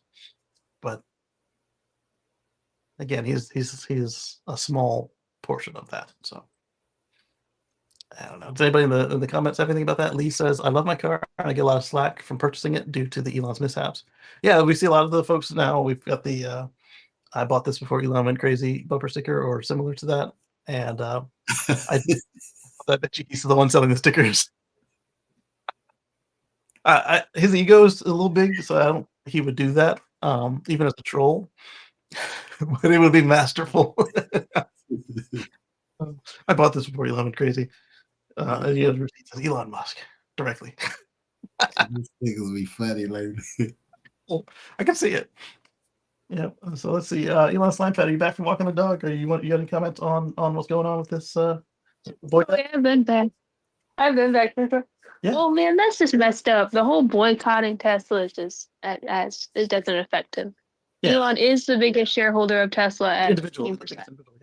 Individual, at least, yeah. What's the current 13%? So Rock is handy. Rock is still handy.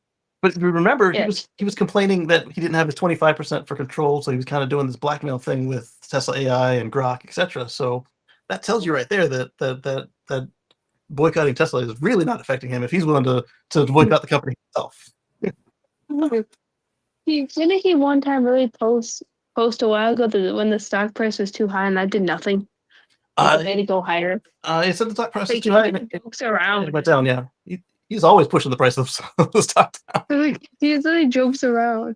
I see some stickers that said, "I bought this knowing Elon was crazy." Oh wow, I was like, "Oh, wow, that's new. like, Elon's crazy," but they're still owning it, and they're like, "Yeah." Well, I mean, There's some that says, "I bought this knowing Elon was the first lady." I get it now. like we talked about the show, you have to weigh what's the best car, and then as Brian said, what is the best car for you for that use case? And so for a lot of us, it still is a Tesla, especially if you're looking at safety or just like a consistency in your fleet, etc. Not that there's anything else bad about the other ones; they just might not be as strong a fit. They're also so years behind on self-driving. Yeah, if self-driving is a concern for you, then you want one that self-drives well. If you're Watching the because I was listening to the earnings call when he did this, saying that if anyone is ahead, that Tesla's so far ahead, he has to see the competitor in a telescope, telescope. yeah. So like if you wanted the ultimate range, then you would probably need a Lucid Air, but it was not the Sapphire. You need the expensive one with the big battery. Or if you wanted the most towing capacity, you would need one of the GMs or the Ford, one of them. It wouldn't be the Cybertruck. Cybertruck's more than the Ford. The Rivian. Somebody's beating the Cybertruck by just a hair. But if that was important to you, you would need that vehicle. Or if you wanted the most range in a pickup truck ever, it wouldn't be the Hummer. It would actually be like the Silverado or something work truck with that same battery. So it's whatever's going to work for you. And so just because Elon's doing this stuff, it'd be one thing if he was like the sole owner or the major worker or some sort of like he actually was represented in and of the company other than just being the showman. I would understand and I would get it and then I would be totally behind that. And then I'm not saying you can't do this. I'm just saying that if you do this, it might not be the most effective form of protest because he doesn't care and it doesn't affect him. Exactly. Boycotting the company. Another thing me and my friend was talking about, it's like when people's like, I'm finna sell my Tesla. Okay, you're gonna sell it. Okay, they already got it from you. If you was the first owner, it's like a double win if you actually, Yeah. Somebody was actually going through with it, and we've got a friend on X, Spotted Model, and what he does is he in fact let me put his handle on here so that you guys can see it. He goes on and finds all these deals. Mostly they come from Facebook Marketplace. And he found a guy that was just so upset with Elon that he was willing to do a in fact, let me put it in the space that way he'll see it and you guys will see it and everything. But Oh crap! I just saw a video of these protest things what happened? outside of Tesla dealerships all over. Someone is literally flipping off they're flipping off the customers inside the store. See, that's uncalled for. And that's people just making a living, working, a job, whatever. And then they have like a hello like name tag thing, and then instead of their name, it says "Kill Elon" under it. See, that's another Thing. Don't call for violence with this. I mean, he may be irksome and he may not know how to talk to people, but we don't go around. This is not us. We're more civilized than that. Oops. Trying to paste Spotted Model's handle in the chat and I pasted the link instead. There we go. So It's crazy. There's like some bridges that someone spray painted that said "Who will kill Elon?" yeah, we don't. This is not. He needs to up his security. Well, he's got good security. But see, there's the other part of it is if he is so loathsome and doing what you don't want and this and that, if you take him out, that makes him a martyr, which makes his cause stronger, which means that for being foolish. Right. So don't do it. So Spotted Model, as I've got marked down on the screen there, he on X, he's got some sales, and he found one Model 3 Highland. So the new Model 3, long range, dual motor, with extras, all kinds of extras, and it was like $20,000 off, and not from depreciation, but just because that's what it was going to take to get that guy out of his car, so that he could say, "Hey, I sold this car because Elon was doing this." Um, Marcus and I have to deal with this all the time because the communities we're in. If we went up against every CEO or every manager or every district that had issues with working with people on a human level, uh, we would have to make our stuff at home. And so the example I used was um, I'd have to not use a car, right? And then I couldn't use any car because we know that some of these other CEOs have similar mindsets. They just aren't foolish enough to say it in front of a microphone. Right. And so then I have to give up all the cars. So they look at Ford, he was an anti-Semite. Volkswagen is literally the Volkswagen in German. And everybody's got an issue. The Mitsubishi made the World War II bombers, and on and on. Everybody's got something. So then I'd have to take a bus, right? Oh, but who makes the buses? Oh, I can't ride the bus anymore. Okay, so now I got to walk. Oh, but we've got Nike, right? Oh, Reebok. Oh, Adidas. Nope. Okay, so I got to make my own shoes at home from my own. Like I got to strip a corn husk and make my own shoes. No, and then walk. No, I'm not gonna do that. So unless somebody's like actively currently out there doing some stuff and saying this is what the company stands for, not just them personally, I have to weigh, again, what is best, as in what's best for me, what's best for my family and our budget, and what we need to accomplish. Uh, Again, with that whole walking thing, if we're walking everywhere, we can't move the trailer around because I certainly don't have the strength to move a 16-foot trailer Right. and so forth. So Good point. I get where they're coming from and their frustration, but I urge them to direct it directly at the man and not the innocent bystanders. Correct. Yeah. So don't vandalize. No death threats. No attempted death situations. Come on, is it worth being worse like life in jail or ending up with a final solution from a cop? Because they're going to see you. They're going to see the threat. They're going to neutralize the threat. Or losing your life. I mean, Yeah. I'm trying to. Not that we have a TikTok censor on here because I'm not on TikTok, but I was like, that is. So I was trying to thread the needle on that one, but so at this point, I want to hear everybody else's thoughts on it. So we've heard from everybody on the line. We've heard from some of the folks in the audience. So on the replay, put your comment down on your platform, and I will take a look at it. And depending on what it is, we might discuss it again next week. We might just let it drop now that I've said my piece. And then if anything further happens on this, we might see what goes on with it. Again, the whole point is that it's misplaced, I believe, trying to hurt him, and like Marcus is saying, you don't just because the car is at the store doesn't mean that Tesla owns it. It could be a personal car that is either lining up for being delivered. They could have it in for service, and for some reason the license plate's not on the car. And if you see it with a license plate on it that doesn't say dealer or manufacturer, and you mess it up, you're a monster. I was going to use other words, but I tend not to cuss on this show. So clean, yeah. Yeah, keep it a little clean. Yeah, so that don't be that person. Just send him a letter. Like send him letters in the mail to his government office because somebody will open them and read them and put them in his face, put them on his desk. Versus if you email him, he'll send you a poop emoji if you say email at Tesla. Just think of how you want to effectively persuade him to do stuff.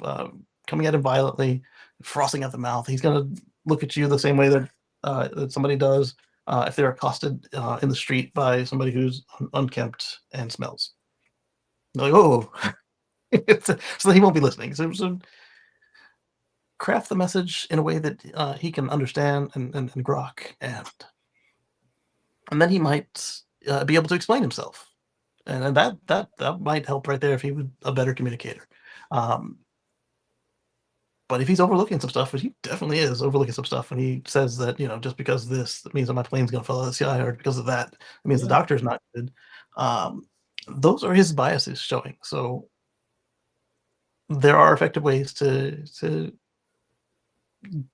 have a dialogue and to get him to be convinced that your way makes sense. But uh, it was the same way with the multitude of pronouns. Most of us is like, oh, okay, you want me to call you they? Okay, they. But others, and I didn't see this until the end of all of this, where you say, somebody presents female, you say she. Like, oh no, I'm a she. Okay, oh, you're pronouncing it. Man. So apparently he had a lot of those, and that shaped his impression. Whereas with me, I was like, oh, what's so wrong with calling them a flinglum? Not that I can pronounce it or whatever, but Yeah. okay, you want to call that whatever. Uh, but my preference is he, she, they, and so if I didn't know and I couldn't tell visually, I was going to call you a they then. So, but now governmentally, that's gone. So, but again, that is because the communication, the method, the way it was presented to the people who were now setting the rules. Aside from they hated anything different, they were getting a lot of that just and if you don't get the just, oh hey, this oh hey, no, remember calling me this. Oh, by the way, that's I like it this way. Instead of having the polite version, they got the blow ups, and that is they reacted. So you need to be careful if you're trying to reach this guy and get him to change. You need to reach him in a way that's not going to cause him to recoil. You need to. It's gonna suck. It's gonna take a long time, and he's hard headed, and he doesn't read very long, and he doesn't. Yes, you're gonna have to learn what works, and you're gonna have to get the message to it. That's what you're gonna get. Good Hey, point. Dan.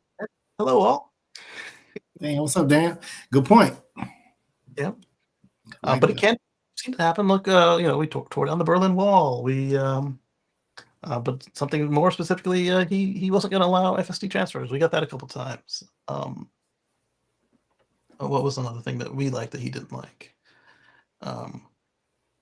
He thought it was stupid. And we're like, just give it to us. The waypoints in the car. Very simple. He was very against it. It took us 6 years to get him to put waypoints in the car, but somebody figured out how to phrase it to the point where he got it, or at least just didn't care to fight it anymore, and Yeah. we got waypoints. Something that had been in GPS for since he had Zip 2, and it had you could lay out where you were going on your maps. So he knew how waypoints worked. He just didn't want it in the car. So he didn't see it as a priority. And then he said, okay, you guys can have it. And then there it was. But that's all I'm saying to that. Focus on the right place, Mr. Musk himself, and then communicate effectively because, as you saw, he was willing to forego millions of dollars in advertising to tell the advertisers.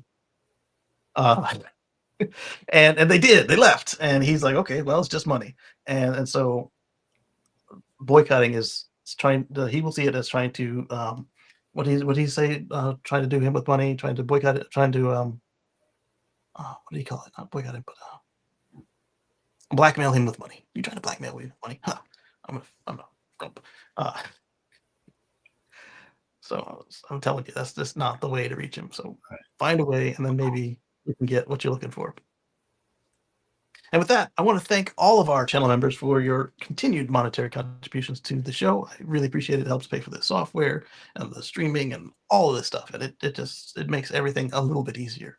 If you're not already participating and you're on YouTube, hit the channel member button and you subscribe to a number of packages. Hopefully next week I'll be monetized on X. So every interaction with my posts, likes, bookmarks, shares, and clicking further into them should also help out by generating a little bit of revenue for the channel. And then I'm going to continue on once I hit that 5 million impressions and it switches over to a monetized account. Then we'll need 2,000 verified followers, and then at that point we can do subscriptions here on X, and then again just pile that into this. What I want to do is very similar to what he does. It's just reinvest in the company to an insane degree. Just reinvest, not that it's a company, but to this endeavor. I think that this Let's Chat with Friends I like it, and I'd like to be able to make this more useful to everybody. But for those of you who aren't doing the money, you're still helping. Every minute viewed on any of these platforms helps. Interacting, I love interacting with you guys, helping you guys figure out what you need to figure out, bringing new information to you. Robert and several others like Anders, and they'll send me articles throughout the week, and I look at them, and then we bring them up, photos, all sorts of stuff like that. And now we're doing the spaces, and I want to thank Elon's alien slime pet here for moderating on the spaces, because I cannot moderate and do the video at the same time, not effectively, and so that is a load off my shoulders. And this is my first audio spaces on X ever. It's been around for a minute, and this is my first one hosted as a boom is on the video, and so I appreciate the help with that. And so I want to tell you guys I'll catch you on the flip side. So for where the flip side is going to be this week is on Monday. We've got the Tesla Life Show Express Edition 2 coming up tomorrow at 7 p.m. on the Tesla Life Show. And then we've got the Tesla Life Live. So we'll be on the same platform here, but with the Tesla Life branding, 7 p.m. Eastern there. And then another Tesla Life Express on Friday. And then us back here again on Sunday at about 1:10 p.m. Eastern-ish. I say ish because the computer is always fighting me. You saw that today. I was 9 minutes late because it just didn't want to turn on. Got a mind of their own, man. Yes. Do I sound clear this time? I sound clear and everything. I also want to thank Marcus, because Marcus and Brian Futurazza, because it's a lot more entertaining when it's just not just me in the corner of an article. And you'll tell us about EV Smoke before we dip on out. Yeah, please check me out. Can you hear me clear? Oh yes. Yeah, please check me out if you don't mind at EV Smoke ATX on all platforms, the YouTube and so on. We got some big things for this race season. I'm a diehard drag racer for the race world, mainly particularly for the EVs. We got some things finna happen that's gonna shock a lot of people. What I mean by that is what my car is actually running against some people, and the performance of the car. We just kind of like find out some things. So stay tuned and check me out. Subscribe to the channel. This is we represent for everybody, So yes. And what's cool about Marcus's EV Smoke is it's a Model X plaid, Model S plaid. And what is it in like the mid changeover model? It's after they did some of the major changes in the beginning. It was the first gen, so I'll just say first gen. It was right before and I'm glad of that though, for certain reasons, internal reasons. Okay, there you go. And he's done some light modifications to it, like he's changed out the seats. He's got a roll cage in it, got a parachute and the hood pins, but it's not highly modified like you'll see with some of these cars that look like a Mustang Fox, but they are not anything like that underneath. This is still mostly stock, basically. It's got some tweaks, but it's not yet fully modded out, so it's got more room if he chooses to. So this is going to be exciting to watch going forward. Elon's alien slime pet. You got anything you want to plug before we sign off? Just man, I probably won't be able to be doing anything with you on Monday because of the grok. So. Okay. Yeah. Oh, that's right. We've got grok at 8 p.m. Pacific tomorrow. Yeah. No, we have grok at 8 p.m. CT. Oh, it's CT. Oh, good, because I was wondering that PT was like, I'm not staying up to midnight to watch grok. I'll find out in the morning. AI is now headquartered in Texas. Okay, cool. So I'll stay up till 9 o'clock. I'm assuming that's where they're doing it. Yeah. And I'm going to be doing that, watching that at 9 p.m. Excellent. Eastern, obviously, and getting prepared because I'm planning on doing a space tomorrow. There you go. So beforehand. You want to announce your handles so people can find you to join your space? It'll just be my at Elon's Alien Slime Pet here on X. All right, and so that would be because as you're coming on audio, so that's gonna be at Alien Slime Pet, all one word, Alien Slime Pet, and then you join her space and have a chat. She's got lots of experience doing co-hosts, and I don't know how many you've hosted. She hosts not a whole night. You did a whole 24 hours. that was a stretch. Ooh, yeah, I don't have the endurance. Let's just say that Thursday I got a nap for an hour and that was it. Ooh. Yeah, you want to get more sleep than a nap for an hour, and then Famous had 3 hours of sleep, and we both still did a space and was just talking. Oh man!